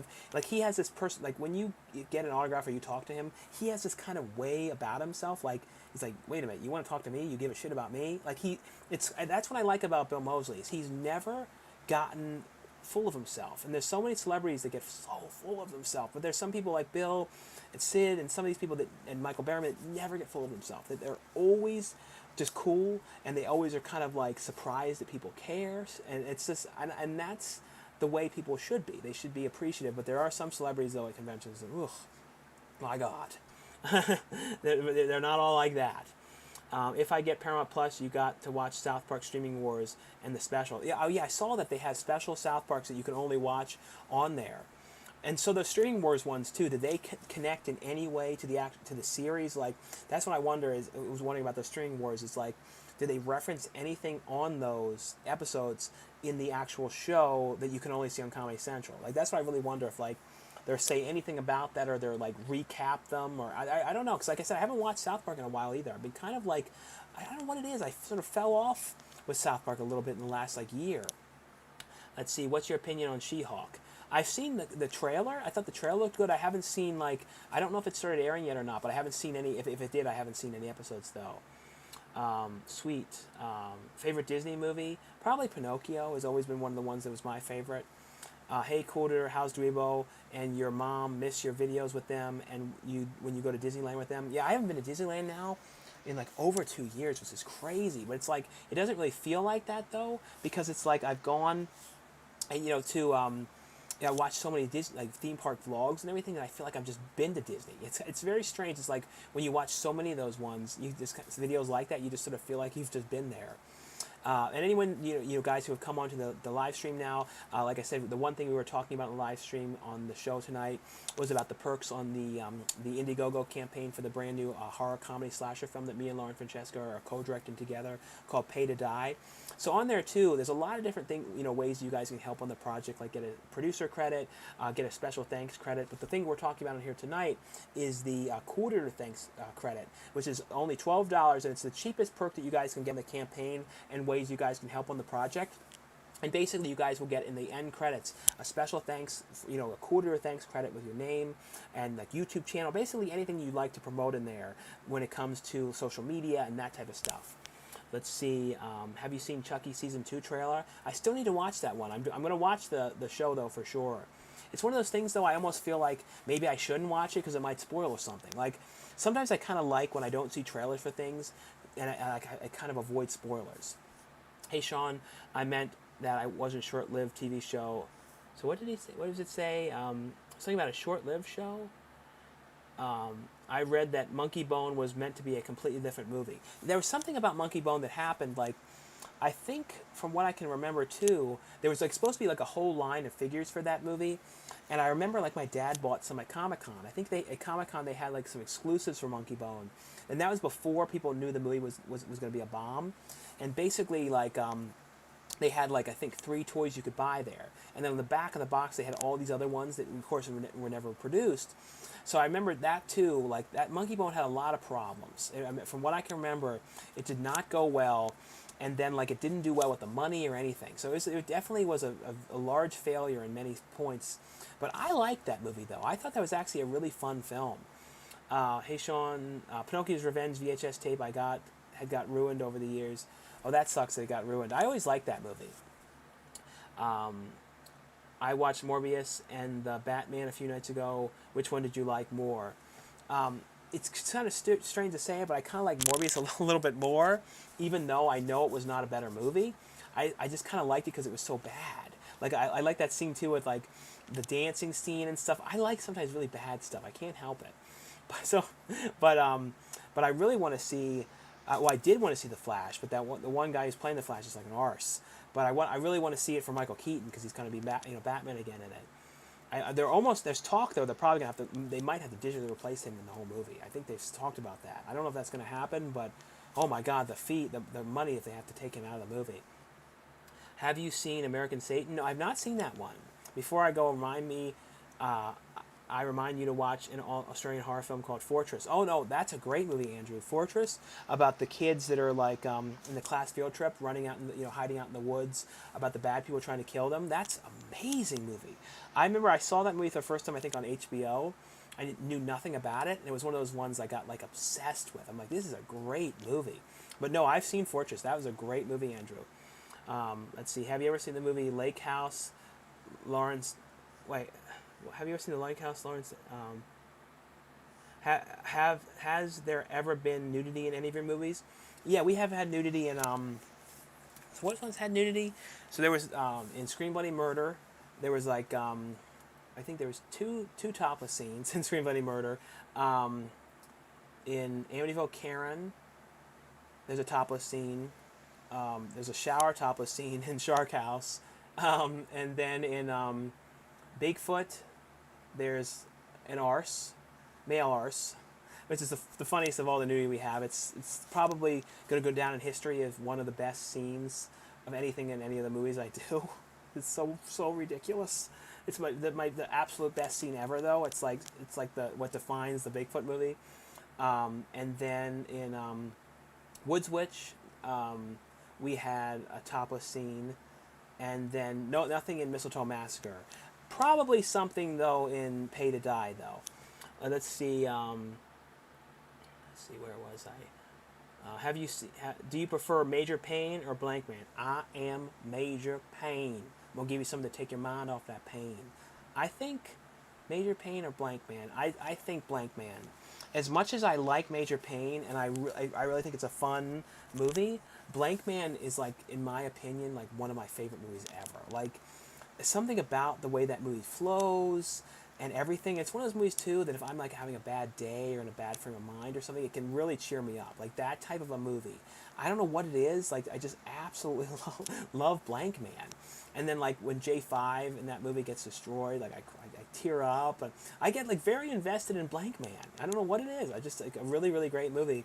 I also like the movie that I always think of as kind of like, because they were made around the same time, and one of them was a parody of I always mix up the two, which one was a parody of which. But Meteor Man was a parody of Superman. But Meteor Man I liked as well. But I always thought Meteor Man was kind of like a parody, but it was like much more serious than Blank Man. Blank Man was really goofy. It kind of was like, in that style of like that I really like Donna Murph and stuff like that I did in Donna Murph, that really wacky, ridiculous. If you like Blank Man, you're definitely gonna like the movies that I'm doing. It's definitely got that Blank Man kind of feel. Let's see, what's your favorite horror genre? Definitely horror comedy. Are you looking forward to the new Lord of the Rings spinoff series coming to Amazon Prime? I saw a lot of the stuff they were promoting that with out there, but no, I didn't. But I haven't seen the trailers or anything for it though. I will look at least an episode of it. I have to go now. Please stay safe and well, Sean. I look forward to your new post. Well, thanks so much, Andrew. Talk to Kevin Grevox. Talk like Kevin Grevox. Kevin Grevox here. Oh, yes. Yes, certainly. And what is Kevin Grevox's signature line? She's like, "Oh, Mr. Grevox, could I interview?" Oh, yes, but I'm a little bit busy right now, so could you come back by Sunday around 3 p.m. and that would be a great time to do the interview, alright? But Kevin Grevox, though, he does, he's acts all the time. And he was in this one movie called Prey recently. So it would be amazing to get Kevin Grevox in a movie. Like, oh my God. Like, that would be like a dream. I have this this sort of weird thing though, that the one person that I really want to get is like, it's one really specific, there's like some really specific people on this one that I want. Even one people that might be considered the Beaver. I don't know. Maybe the Beaver will do it. I don't know. Let's just say I've reached out to the Beaver about being in this movie. He's just one of many people that I really want to get this time around. Let's see. Pluto Nash thoughts. I saw that one in theaters, and I knew when I was watching in theaters it was a bad movie, but I kind of like it. I will not lie. It is a very, very fun movie. What is your favorite impression to do? Sorry, buddy. That is, but people don't like it, so I won't do it. But that always was my favorite. But I also do that voice too for Squishmallows. Like, basically, I've noticed how Squishmallows have become the big obsessed thing lately. So there's like those little teeny Squishmallows that are like the clips. I always say that, imagine they talk like this. Hi, hi. So like, there's one that I won't lie, I do try and find it because I'm kind of nuts, and I do want to find the one Bigfoot one. I won't lie. Why? I have no idea, but I do kind of want. It's sort of a weird research thing right now because I have an idea for something involving that I think would be amazing, and it's probably going to be the next thing that me and Lauren do after Pay to Die. So we'll see, but it's already been like the gears are turning for it. So you'll probably hear a lot about squishy things in the future, I think. Let's see. Ever experienced any ghost activity? I think I have, honestly, because I remember one of the weird ghost things that I ever had happen the first time was when I did act in that movie called Assault of the Sasquatch in Connecticut. We went and filmed in this old abandoned jail. And I remember, like, it was so strange. There was this weird feeling in the place, and there's all these areas that were roped off that you couldn't go to. And I remember, like, we walked back to where one of the jail cells was. And as we were walking back there, and I never could figure out what was going on. Literally, in the cell, we were at the very start of the cell, and then far down, the other cell at the very end, I heard, like, the sound of, like, paper moving. It was, like, sliding paper and something, like, moving across the floor, as if it was, like, somebody down there pushing paper across the floor and sliding it. Went down there, there was nobody down there. And I'm like, I could not figure out for the life of me what the hell was going on. But literally, I mean, it was the sound of a foot sliding across paper, and it was down there in the other jail cell. There was no one down that way. There was no one else down that way. Because we walked, no one else was filming down there, so there was no one to be there. So that was one of the times. One of the other weird ghost encounter things that we had was, I remember when I was driving cross country, and I stayed at one of those teepee places, where you could stay in a teepee, like a hotel shaped like a teepee. And I never, ever, ever would stay in one of those again. You couldn't pay me to go to them. I don't care. I won't do it because it was scary. I remember, like, there was two strange things that happened in that teepee. Like, I remember, like, when I was in the shower, there was, right in there, I heard this weird, like, it was like this strange singing. And I was like, okay, is it MJ singing? And I'm like, no, this is not an MJ. This is like the sound of like a weird, tiny, small voice.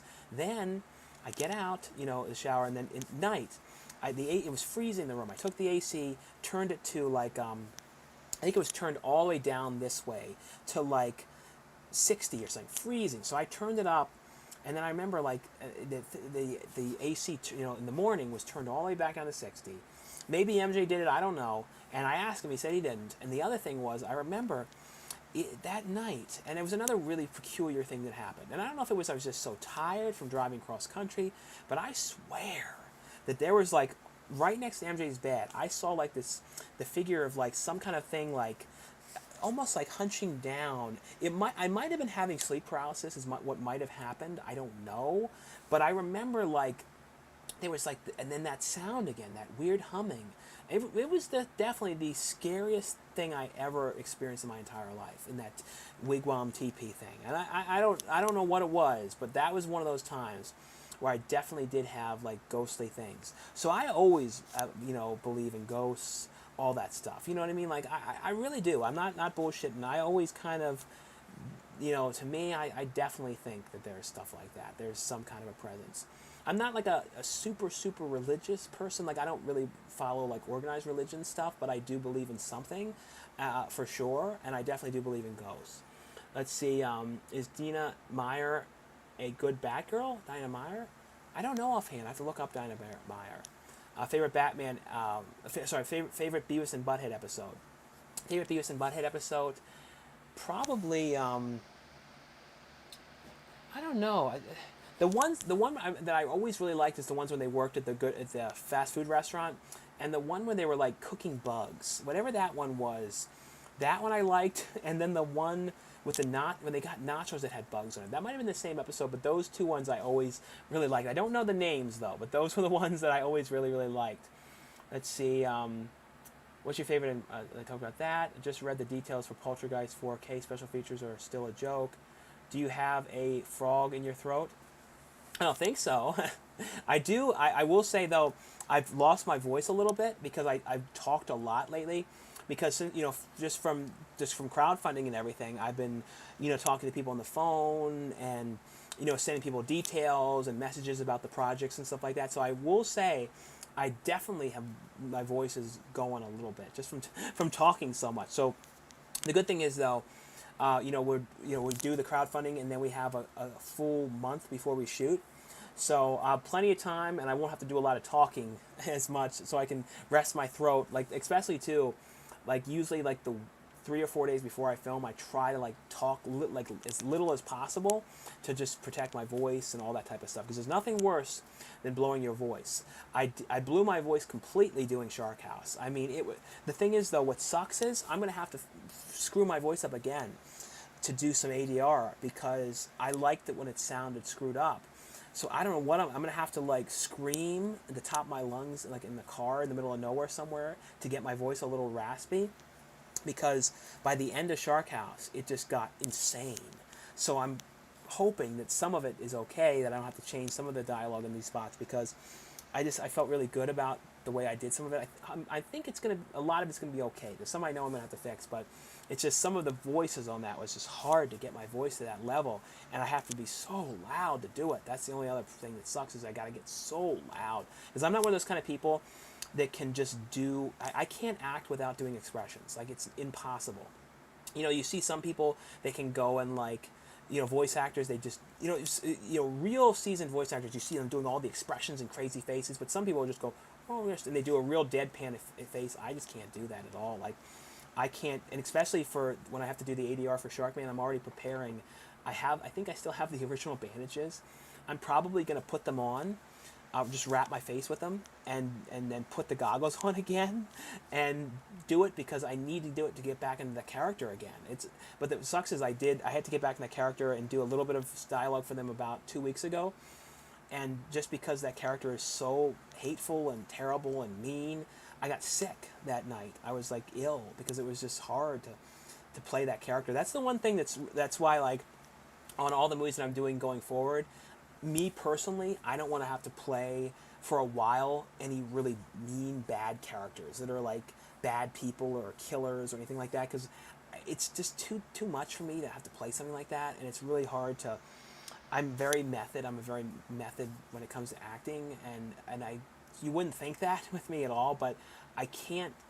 When I go into something, I go into it, and when I did the Shark House, I went into it, and then right afterwards, I did 2 days later went to do Dr. Gift, and I don't even know what my performance is going to be on that. I have no clue because I was not present doing Dr. Gift. I was still in Sharkman mode. It was weird. It was the first time I ever couldn't get out of the role. I talked about this before. It took me 2 weeks to get out of that character.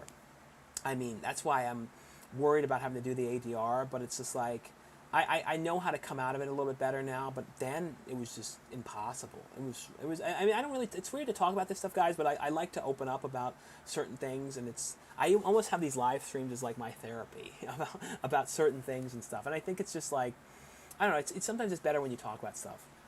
Let's see, can you do the pancakes?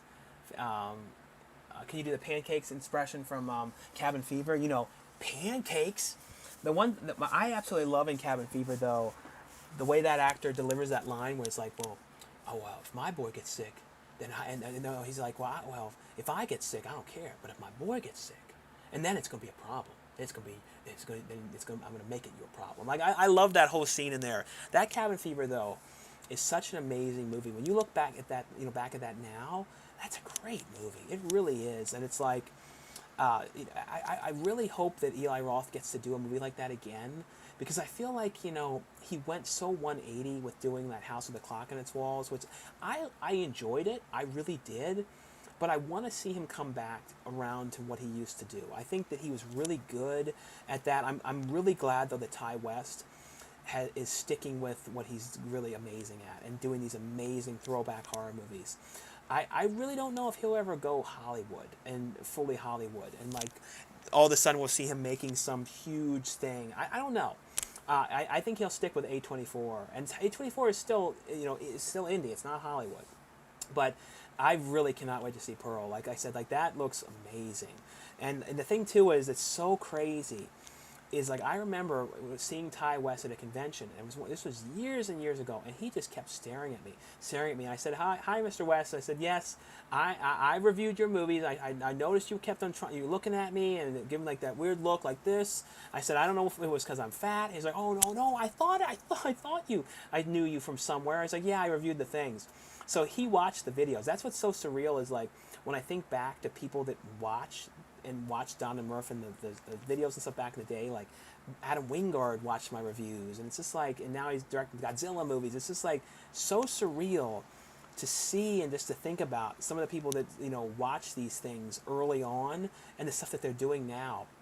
The way that it's kind of funny now is like I almost see it as like now I'm finally like getting a chance to do something. Like I don't know. It's just like I feel like for so many years I've just been kind of like the guy on YouTube that was like doing DVD videos, and then like I was acting and stuff, but like I feel like now I'm finally doing something, and I really like that I'm like, there's something incredibly fulfilling about creating something and then having people like watch it. Like I don't know, I always like there's something like, that's why I always liked, with the Don and Murphs and stuff, I always like to be able to put something together and have this whole thing come from my brain, and then with all my weird humor and my aspy senses and all these strange things that are in my brain and the way that I am that I can't change, and bring it to life, I really, really, really like. I like doing that, and like I said, it's been very fulfilling, and I've been loving working with Lauren so much on these projects and having an amazing time. And I love that she has a very similar sense of humor with these films, and likes this stuff, and it likes the crazy out there humor too. And it's fun. It's been really good, and I really have appreciated that you guys have been coming along on the journey and helping support these films. Because like I said, it's without you guys, these movies wouldn't exist. I wouldn't be able to make these films. Because since they're all done through crowdfunding, that's literally the only way to do the films. Down the line, I think things may change or may have like, companies come to us and say, here's this amount of money to make this film or something like that. And that's definitely the dream, but for sure to do stuff like that too. But I really love doing crowdfunding. I think it's really fun to have people involved and get people, they don't always have a chance to be in projects, to come out and be in films too. I really like that. I've had such a great time. And the thing too is we have a really good team of people that come and support the films, that come back and are amazing to work with. And I don't know, like I said, I've been having a great time doing these things. And yes, there has been stress. I'm not going to lie and say, oh, I have not had stress or things like that. But I've had a really amazing time doing these things. I didn't have a good time doing the first movie, though. I didn't. But everything got saved when I got to do Karen. Like that was like when I had the first time I had a really like perfect experience, doing the movie.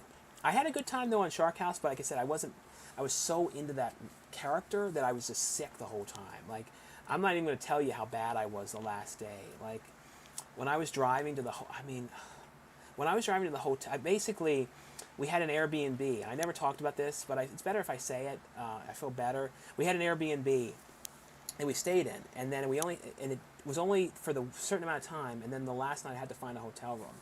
And I remember I never had such a hard time in my life finding a hotel room, and I was covered in the green, like the makeup, and I had some of the stuff on that I couldn't get off. I looked crazy. I was so jittery and couldn't calm down from this character. It was not good. And it was like I had an absolute total panic attack in the car because I couldn't find a hotel. And then places were trying to charge like $300 or $400 a night. It was like a nightmare.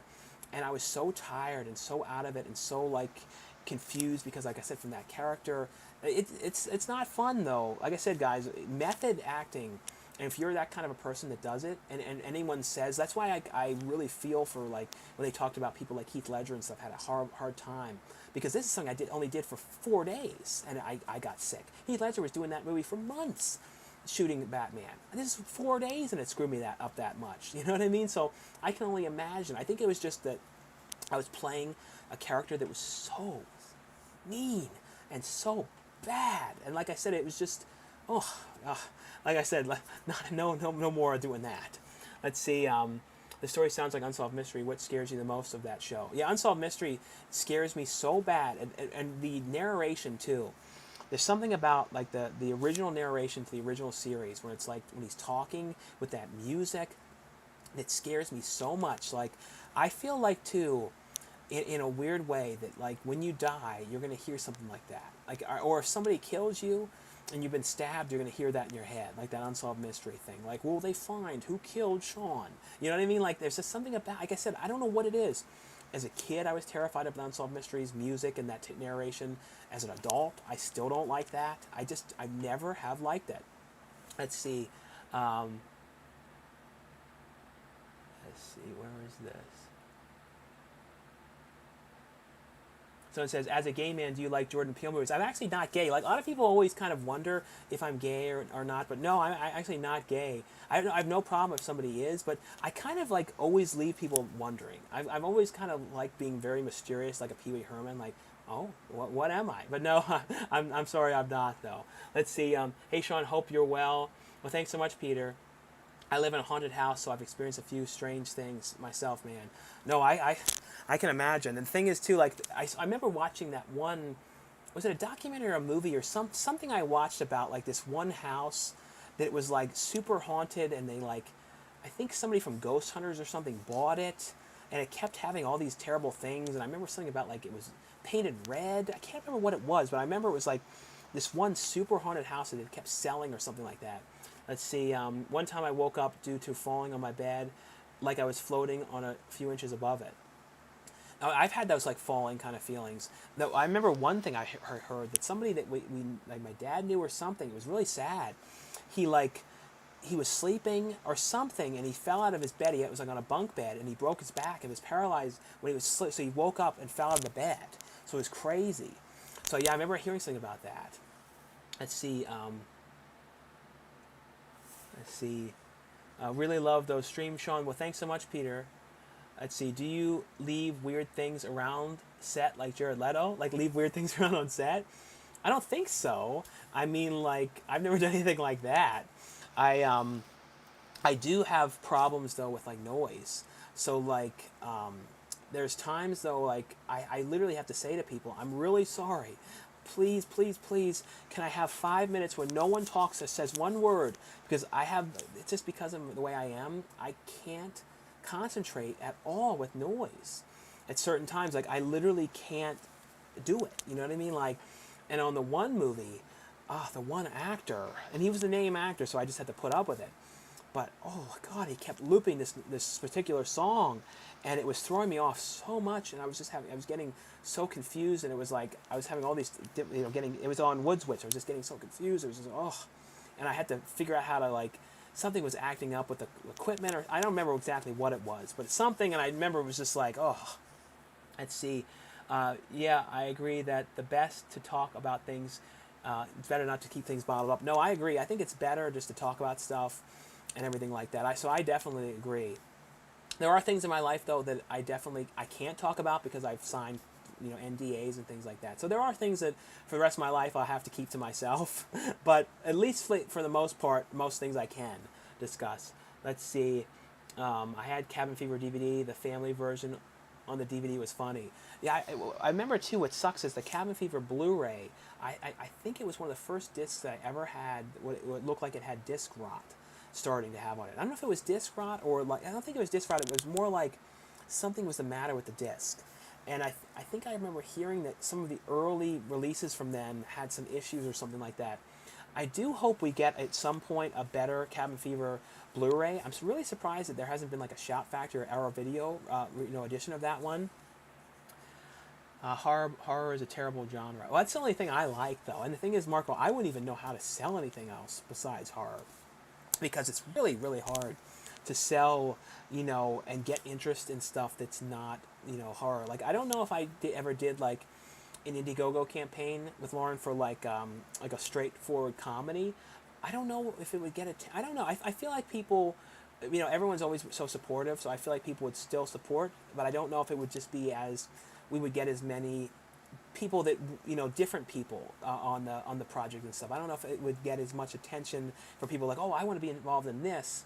I don't know, maybe. It just kind of depends. I feel like maybe like if it was like a comedy film that was a little bit darker, like a dark comedy, something like that, maybe that, yeah, something like that I think would be kind of fun, like an election kind of movie, or, that kind of a vibe. Like, I like those kind of comedies a lot too.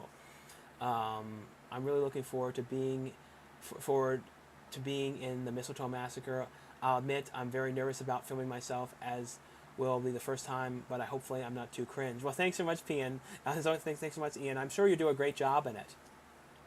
Can't wait to see your character in Shark House. I'm sure you did awesome, though. Made it worth it. Method acting can be really effective, but man, does it make a good character on screen. Yeah, that's the thing. It definitely like affects you, but the problem is like, it just keeps you in the whole thing. And the problem too is like you can't, because I was doing so much of like this voice and all this weird like hand business, and that's the other thing. I was doing this weird shit with my hands like this, and for like 2 weeks after, I was holding my hands these weird ways. It was crazy. It was just like, man, because I think it was like, because I was wearing bandages the entire time. Like, there was only like maybe like 15 minutes of the movie that I don't have bandages, so it's like half the time I was bandaged up and stuff. So some people will probably think, is that Sean in there? It's like, yes, it was me the whole time. I'm doing all of it. Don't worry, I had to do all that. And those hot bandages in that house that had no AC and everything, I was like sweating to death. Oh my god, that's the thing too, is no one would even know watching it. There was no AC in the main house that we had. It's the same house too we did for Shark House as well. Let's see. I talked to you on Instagram. I'm going to grab the associate producer credit soon for the movie. Appreciate you responding to me on there. Well, thanks so much, Horror Dude. I really appreciate that so much. Thanks so much for looking to get the associate producer credit on the film. And any of you guys, too, who have come just to check out the stream now, definitely check out the link, too, that I have underneath this video, and you guys can go there to get the Coolduder special thanks credit on my new project. And thanks again, guys, for all the support in the films. Like I said, I really, like I've been talking about, I appreciate that all so much. Let's see. Oh, my God, I'm the same as you. Not being able to concentrate with noise. I have to admit, maybe I have ADHD, so maybe you do also. Yeah, I think that's a lot of what it is. I'm like very OCD too. I've never been like diagnosed it, but I do think I have some spectrum-y type things. I'm 99% sure about it, but it's not been diagnosed. But most people have not been diagnosed. But because of me and the obsessions with certain things, and because I just very, very sure about it, and that noise has a lot to do with that too. It connects into that. So I think that I have some times where noise bothers me so much, like if I'm in like Walmart and they're dragging those carts, like it's like terrible, like it's like drives me nuts. And I don't think other people, they think of it the same way. I don't know. That's the thing, is I just don't know. It's the same with me. I realize, like I've talked about a couple times in the past, I'm not always great with reading expressions. Like, I did that test where you test your your viewer on expressions, and like certain ones, like the normal ones, fine, I'll get them right. But there's a lot of ones I was getting wrong. I'm like, okay, I guess I'm not reading people right. Let's see. My concentration isn't strong today, but I want to wish you a happy weekend. I'm watching uh, night. I'm watching Night Watch and Day Watch. Hopefully, the third movie will come out one day. Do you think Rick Moranis will be in the new Shrunk movie? Shrunk movie? Shrunk movie? I don't know. Something should be secret. I have fun. I love horror. Something should be secret. No, I agree. No, there's definitely a lot of things though that you don't need to talk about, like personal things and stuff like that. Because I feel like in the early videos I used to do on the channel, I used to I don't know what it was. I felt like I was much more like open with things. I would talk about stuff a lot more than I normally, I don't know, I would kind of talk about my personal life and all these things. And nowadays I'm like, why was I talking about that? Why do I need to like tell people all of that type of stuff? You know what I mean? So I've kind of learned now to kind of like ease up on that stuff, and I don't need to talk about all those things. I also want to say thanks so much, Barry. I saw Barry got a Coolduder thanks credit on the film. Thanks so much, Barry, for getting that and helping out the project. But yeah, I kind of used to be like, different with kind of talking about everything. And I'll probably be on here, guys, for maybe like, I like to have it be like an even amount, so probably like 2 hours. So probably about 11 more minutes or so. So any last minute questions you guys have too, feel free to ask them as well. Let's see. Where is this? The Spirit Halloween movie trailer leaked earlier. What do you think about the movie being made? I didn't see that trailer. I'll watch that tonight with my brother. I heard about that. I've not seen that though. But I'd be interested to see that. I wonder if it's the Spirit Halloween store. They're going to sell the Blu-ray and DVD of the Spirit Halloween movie. And is the Spirit Halloween movie going to be a theater one? Like I said, I don't know anything about it. I just knew they were doing it. I remember back in the day, Spirit Halloween used to sell one DVD, and it was that compilation disc that was like clips from like Child's Play and Halloween and a couple other movies. Have you seen the underrated movie known as The Guru? The Guru? Oh yeah, was that the Guru? That was like, there was the Love Guru, but then there was the other one, The Guru, and that was the one that I think he was like the sex guest. Guru, from what I think that's what that was. From at least if that's what it was, I remember liking that. But no one's brought that up in years. So it's always fun when you bring up like a movie that like no one ever speaks about. It's just sad though how some movies just get so forgotten about, like just totally forgotten. Let's see. Just realized I misspelled your name twice. No problem, Peter. Have you ever had to fire cast members before on the set of your movies? Well, not on my movie, but there was a movie that I was on, and somebody was fired. I will say that.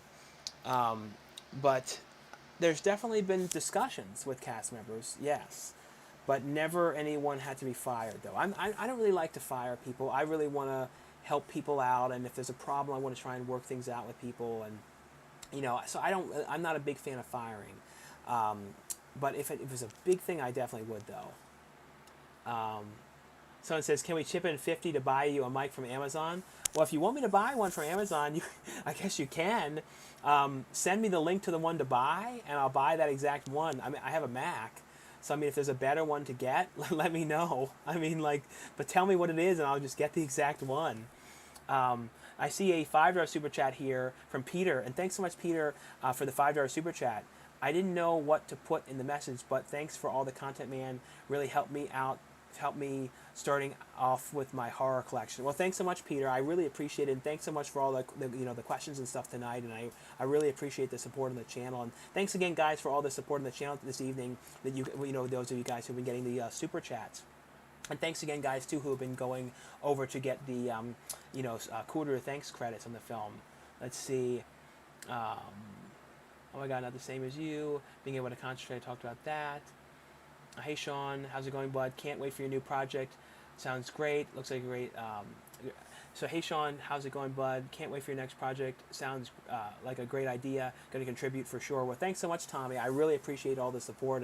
But yeah, like I said, I'm really excited about this one, and it's like I've been going to be working on all the details on the script and stuff too with my brother. So I'm really excited, and we're going back and forth with Lauren on things.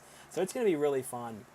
This is the most like my idea of him, because like I said, I had this idea over 3 years ago. So it's like it's finally happening. I'm finally doing this damn thing, and I just can't wait. And it's like, if you guys know me, I love movies about making movies. Like, they're like some of my favorite films next to mall films. So like, I'm literally making my favorite type of movie. So it's like, I'm finally like really, really, really happy with the movie that I'm doing. Because there's always on the other ones, there was always like, well, I wasn't sure about this, I wasn't sure about that. There's like some stuff I wasn't always 100% totally happy with. You know, I really was though with Mistletoe though. I was really happy with how that went. I really had a really fun time. But like some of the ones like, you know, I wasn't happy with everything with Woods Witch and just some of the things just the change. I was kind of confused with some of the things on the story. Like this time around though, I'm really, really like, oh my God, this is like what we've been talking about, and there's just so many fun ideas. So it's gonna be really good. It's gonna be the one where it's like I'm already like going and like thinking of themes, you know, specific songs, to, you know, kind of theme music for people that they can kind of listen to. I kind of want the director to look a little bit like the guy who was the lead singer of the band Talk Talk. So I kind of want to have him have that kind of style. I'm kind of obsessed with the band Talk Talk. I don't know what it is, but like something about that particular music, it's like the beat and everything too, it's really good for me for writing down ideas and stuff like that. I don't know what it is. I just really, really like their music. And I don't know how I didn't really discover them until like maybe 6 months ago. And they're, you know, and you know, Mark from the band, he passed away recently too. But like I don't know what it was. There's like certain bands I just don't discover until like really late. Let's see. Spirit Halloween movie is going to be similar to the Goosebumps movie. Okay, so that's how it's going to be. Do you and your brother own a PS5? We don't have a PS5 though. We at some point they'll have to get a newer system. We haven't gotten any of the new ones. Is the Collector 3 gonna happen? For some reason, I felt like I heard that they shot the Collector 3. I don't know if maybe I heard that wrong, but I know it's supposed to be. Get a snowball mic. Yeah, I have a really, really, really old snowball mic, but it doesn't work anymore with this computer because it was like, it has an old connector to it. It was like one of those really, really old ones that has like a connection that they don't even have whatsoever on any computers. And I don't think they've actually used this connector for probably like, from what I can tell, maybe 6 years, something like that. I don't know if any of you guys know what I'm talking about, but it's like, I can show you guys on it. It's like, what is the name of this thing? It's like, I don't think you can really see this, but it's like this old kind of thing. Whatever the hell this is. Like, and I even have a flash drive, like a USB flash drive or something like that. No, external hard drive that has this kind of a plug thing too. I do not know what that's called or anything, but I know that that's like, as far as I know, that does not plug into this one. Let's see, when is Scream Bloody Murder coming out? I know that was your first movie you directed and you didn't have a good time, but I still want to support it. So basically, that's called Cheer Bloody Murder now, and I don't know anything on the release because I'm not involved anything at all with it whatsoever, but I know it's going to be a Tubi original. That's all I know is that the Tubi has it and acquired the film for the U.S. I don't know anything about the international releases, so we'll see, you know, how that goes with that stuff and everything. But it's one of those things where I definitely want to get Scout again in something else because I just feel like that movie to me, it exists and it's there, but I don't think personally I can ever sit down and watch it and look at it again because I just have too many things about it that bother me in so many ways that it's like, and so many unresolved things that are just like, so it's like, so the best thing for me is when it comes to that movie, for me personally, just not watch it. You know what I mean? Like, and honestly, I don't even care if you guys watch it when it comes out, like with that one. Like, I really don't. Like, it's like, if you want to, you can, but don't worry about it. You know what I mean? Like the other ones I want you to watch. You know, watch Shark House, watch the other ones. I mean, you know, it's going to be free on Tubi, so you can glance at it, but it's just weird. I'm so disconnected from the movie now mentally that I don't even, I've tried to forget I was even in it. I tried to forget that I even did it. It's sick that I had to do that, but the PTSD from it is so bad that that's just what I have to do. I've learned. So I think from here on out, I'm just like, the most healthy thing to do is I won't bring it up anymore. So we won't talk about that movie anymore whatsoever. It will come out sometime, but I just won't talk about it. I think that's the best thing for me to do. Let's see. I hope Peter Jackson go back to horror too. I think it would be great if he did. I hope we get another Hatchet movie soon. The thing with Hatchet too is, if we get another one, I feel like it's going to be a total secret, because if you don't you remember with the last Hatchet movie, it was like Adam Green did this amazing troll. He basically trolled the entire audience, and it was amazing. So basically, everyone was going to this event to see a screening for Hatchet, and I think it was supposed to be like the 15th anniversary or something like that of the film. And they bought tickets for that, and they knew that some of the cast and crew was going to be there, and Adam Green, the director, was going to be there. But they get there, and it's not Hatchet. It's the new film. And it was a totally made secret, and it was like, and I had no idea. And, I usually have a lot of, inside information on certain things, and I didn't hear anything on that. I will say there was some picture that I saw of something that was from that set that I didn't know, but I had no idea what it was. But besides this one weird picture, I do remember seeing at one point that was definitely from that. I knew nothing about that movie whatsoever. I think it was like something of the swamp or a lake or something. Something I do remember. But it was totally done secretively. And there's something incredibly cool about making something secretively. Like, I would love to be able to at some point make a movie secretively where it was like, oh, I just made this movie with Lauren and no one knows, and here's the trailer. Like, there's something cool about that, like a total secret thing no one knows about. Let's see. I see Motel from Hell on IMDb. What's that about? Not heard you talk about that. Oh, I don't know if that's going to happen or not. That was something that was like we talked about doing a long time ago. That was, I think, even before Shark House. But no, I don't know if that's going to happen, because I haven't heard anything about that or anything like that, and I'm not actively developing that one. There's a Tiny Swords one that I may or may not do. If the guys that did Woods Witch want to do that one, we can probably do that one still. But I have a lot of other outlines that I've written for other things now that I really want to do. And some really ones that I feel really good about, and especially there's one that involving something, like I said, squishy right now, that I have an idea for. I'm not going to say a single thing about the idea because it'll get stolen. But I don't want to say what it is whatsoever, or even if it's a horror movie or it's a comedy or whatever it is. I don't want to say anything because don't want anyone taking this idea. Definitely not. But I also know that I've got to get it done quickly. I need to do it really soon after this movie. So I'm going to be sort of developing it, to be ready to go right after. Let's see. Hope we can talk about Hatchet. Greetings. I have a question for you. What is your favorite vampire film? And what is your opinion of the film? So basically, I feel like it's a tie for me with vampire movies between The Lost Boys and Near Dark. And it's really hard to pick because Near Dark is a much more serious movie. I thought it was more like an art film, the way it was shot with the lighting and those amazing shots of like the sun. I don't know, it was a really cool film. Like when you think of like a cool movie, that's a cool film. And then Lost Boys is much more like this cool 80s, a little cheesier, a little bit more comedy mixed in there. So both of them are so good. They came out at the exact same time. So I think it's a tie between Lost Boys and Near Dark. I really couldn't pick between both of them. Let's see. What's with this weird love chat account? I don't know. It's one of those weird spam things that comes on here now. Let's see. Is Woods Witch a found footage movie? Sounds awesome. Yeah, Woods Witch is found footage. So it's basically me and Lauren's characters are video bloggers that do like kind of like vlogs going around and just like random day-to-day life kind of things. And our YouTube channel is kind of falling apart and not getting any attention.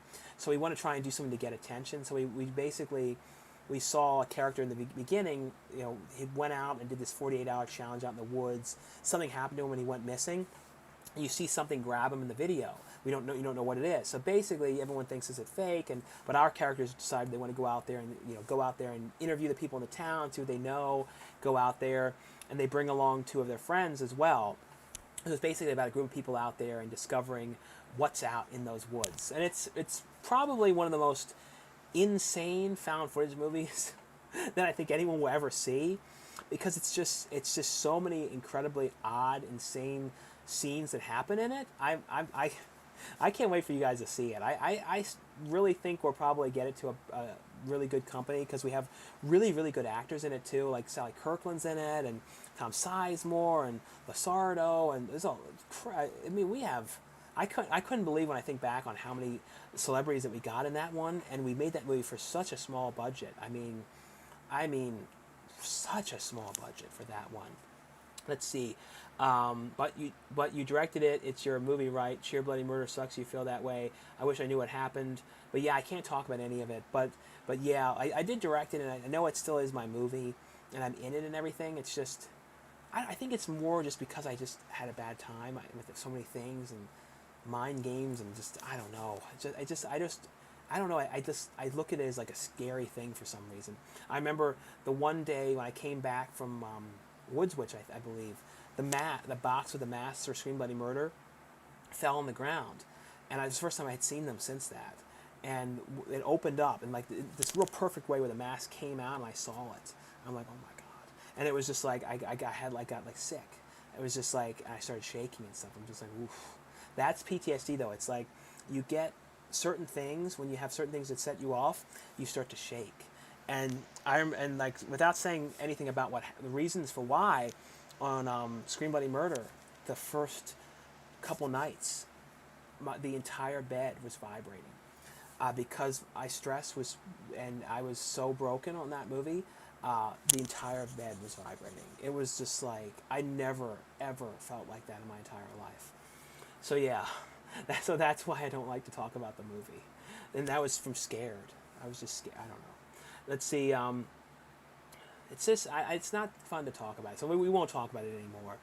Can I be excited about Emory Vote Bigfoot? Yes, Bigfoot definitely. Be excited. Everyone be excited about all of them. Be excited about Scream Bloody Murder though too. But the other ones are much more exciting. Honestly, just watch the beginning of the movie with me and Scout, and then like watch Lauren's scenes and Scream Bloody Murder, and then turn it off. You know what I mean? That's what you can do. Let's see. Can I also be excited about? Let's see. Dang, I missed the Hatchet response. Anyway, have you seen the Hell House LLC trilogy? Yeah, I think I've actually seen all three of those ones. And maybe, yeah, I'm pretty sure. Maybe I didn't see the third one. I know for sure I saw the first two, but there's a chance I didn't see the third one though. Greetings from Spain. Well, thanks so much for watching from Spain, Javier. Is Malik Hal still acting or making films? Mac Hale? I don't know. I like Fright Night more than Lost Boys, but it's close. Yeah, you're right. Fright Night is also really, really good. But between all of them, though, yeah, I think still I tie between those. But I don't know though. Fright Night has really cool music though. It's hard between all of those though. Those ones, all three of those are definitely like if you're a fan of vampire movies, those are ones to watch. Let's see. Any big actors going to be in Pay to Die? Yes, we're definitely working on getting some big people right now. I've been reaching out to people actively and all that type of stuff. So yeah, we're definitely going to go as large as we can. And so with this one, that's the goal, is to really get somebody big. I reach out to somebody, and I we'll see what happens. You know, agent-wise, you kind of reach out to kind of get an idea about rates and all that type of stuff. So I reached out to one person that I was considering. So you know, we'll see what they say, but yeah, there definitely will be some good people in this one. Ever watch Babes in Toyland with Keanu Reeves? And that's the one where it has that song, I think, like CINCN's in Cincinnati. I think that was the one, but I actually love that movie. Drew Barrymore was in that too. I can't believe that's never come out to DVD. That's like, as far as I know, it's not on any streaming services. You can't, maybe it's on like Amazon Prime for free, or you can rent it, but as far as I can tell, Babes in Toyland is one of those things that's like really lost. You just don't see it. I do remember though hearing Drew Barrymore talking about how when she was making that was when she had all kind of drinking issues, and she was a kid, but she was like going and drinking. So a lot of that movie, apparently, she was drunk in it. It's kind of crazy to think about. Let's see. Have you mentioned when you plan to start filming Pay to Die? Yeah, so we're looking to start shooting September 27th and then go to October 5th, and it's going to all be in the October area. Let's see. Coolduder from Milan, Italy is the best. Let's see. Don't let Scream Bloody Murder keep you down. You've done so many great things since then, which we can remember instead. No, thanks so much, Peter. Yeah, I agree. And that's really the way you have to kind of look at it is, you know, not everything is going to be a great experience. And also, it's one of those things where, you know, that movie had to happen the way it did in order for other things to happen. You know what I mean? I don't want to tell the whole story of that because that's this personal thing, but it needed to happen the way that it did in order for other things to happen. So like I said, I don't want to talk about that, some certain personal things, but it did need to happen. I did need to go through that for other things. Let's see.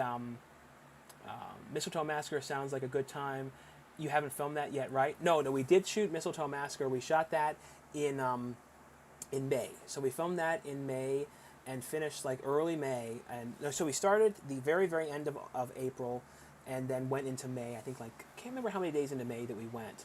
And right now, we have the editor cutting that film right now, and he's been doing that. So hopefully the goal is to have that ready to go by December. That's the plan for Mistletoe Massacre. And then, we've already got a lot of people when it comes to the distributors that are interested in that one. Like, this is a lot. So I think we're going to do pretty well, but I want to kind of wait and see too, once Shark House releases too, that's going to be a really big thing too, and will really help because it's, like I said, it's a big company, and will be an amazing thing to be able to say that I've gotten to direct a movie for this company because, like I said, it's just exciting, very exciting to me, something that I kind of didn't ever think would happen. Let's see, where is this? Mac Hall. If anyone brings it up, you need to talk to someone about it. It can eat you up if you don't. You're more than your career. I care. Well, thanks so much, Monkey. Yeah, there are some things though that that bother me on experiences, but there's certain things though you can't discuss. If like I signed like certain things where you can't talk about certain details. But the good thing is though, I feel a lot better, nowadays, and I feel much, very positive about these future projects and stuff like that. So that's kind of the way I look at it. Is, everything kind of had to happen the way it did. Let's see. What's the name of the movie where President Lincoln eats your arm off? Cuts your arm off. Oh, that was the movie President's Day. And I think you can actually see clips of that movie because Dead Meat James, he talked about that. So if you want to see that, that was like one of my first movies, guys. Look at Dead Meat James's video doing the kill count for the movie called President's Day. And he brought, too, so many subscribers to my channel. Like, I remember when he just basically mentioned me in there, and so many people came over. Oh, my God. I remember, it was 1,000 or something. It was, insane. Anyone to hear your movies might go to a big company. No, that's what's exciting is, we've been really lucky to get a lot of really good contacts and stuff like that. So that's what's exciting. So that's the one thing too, is all the movies that we're making, especially going forward, are all plans for worldwide releases, and the plan is to get the best company that we can behind them. So we're when it comes to everything, we have to do everything to very specific specifications. When it comes to video, sound, all that stuff. So we're really being accounted for all that stuff, and for the future projects, even more so than we always were, but even more so than ever. I see someone said, "Oh, you were saying, is it too late to get a producer credit on Mistletoe?" No, we could. What I'll do is I'll send you something for that, and you can get something on that one, and you can for sure. So I'll send you a message. Reach out to me though, so I don't forget, on Instagram, and I'll put together something for you for that one. On there. But anyway, though, guys, I've been on here now for over 2 hours. I've been here a lot longer than I thought, 2 hours and 11 minutes. But thanks so much, guys, for coming on here, to checking out, the new live stream. And before you guys go, too, definitely go over, if you have a chance, and check out the Indiegogo campaign for Pay to Die. And you guys can check out on there and see how you can help out me and Lauren's new film with all the different perks and stuff like that on there. And the one thing, too, that you can get on this video specifically is a Coolduder special thanks credit. But there's also, the producer credits, acting roles. And if any of you guys want to come out in person, though, it would be so awesome to work with you guys. So there is options on there for a walk-on role is a smaller thing you guys can do if you want to come out in person. And like I said, it's going to be in the Los Angeles area, but it would be really fun to work with some of you guys for sure. And a lot of you guys already are coming out, so I'm really excited to work with some of you guys on this one. So thanks again for everything, guys. Like I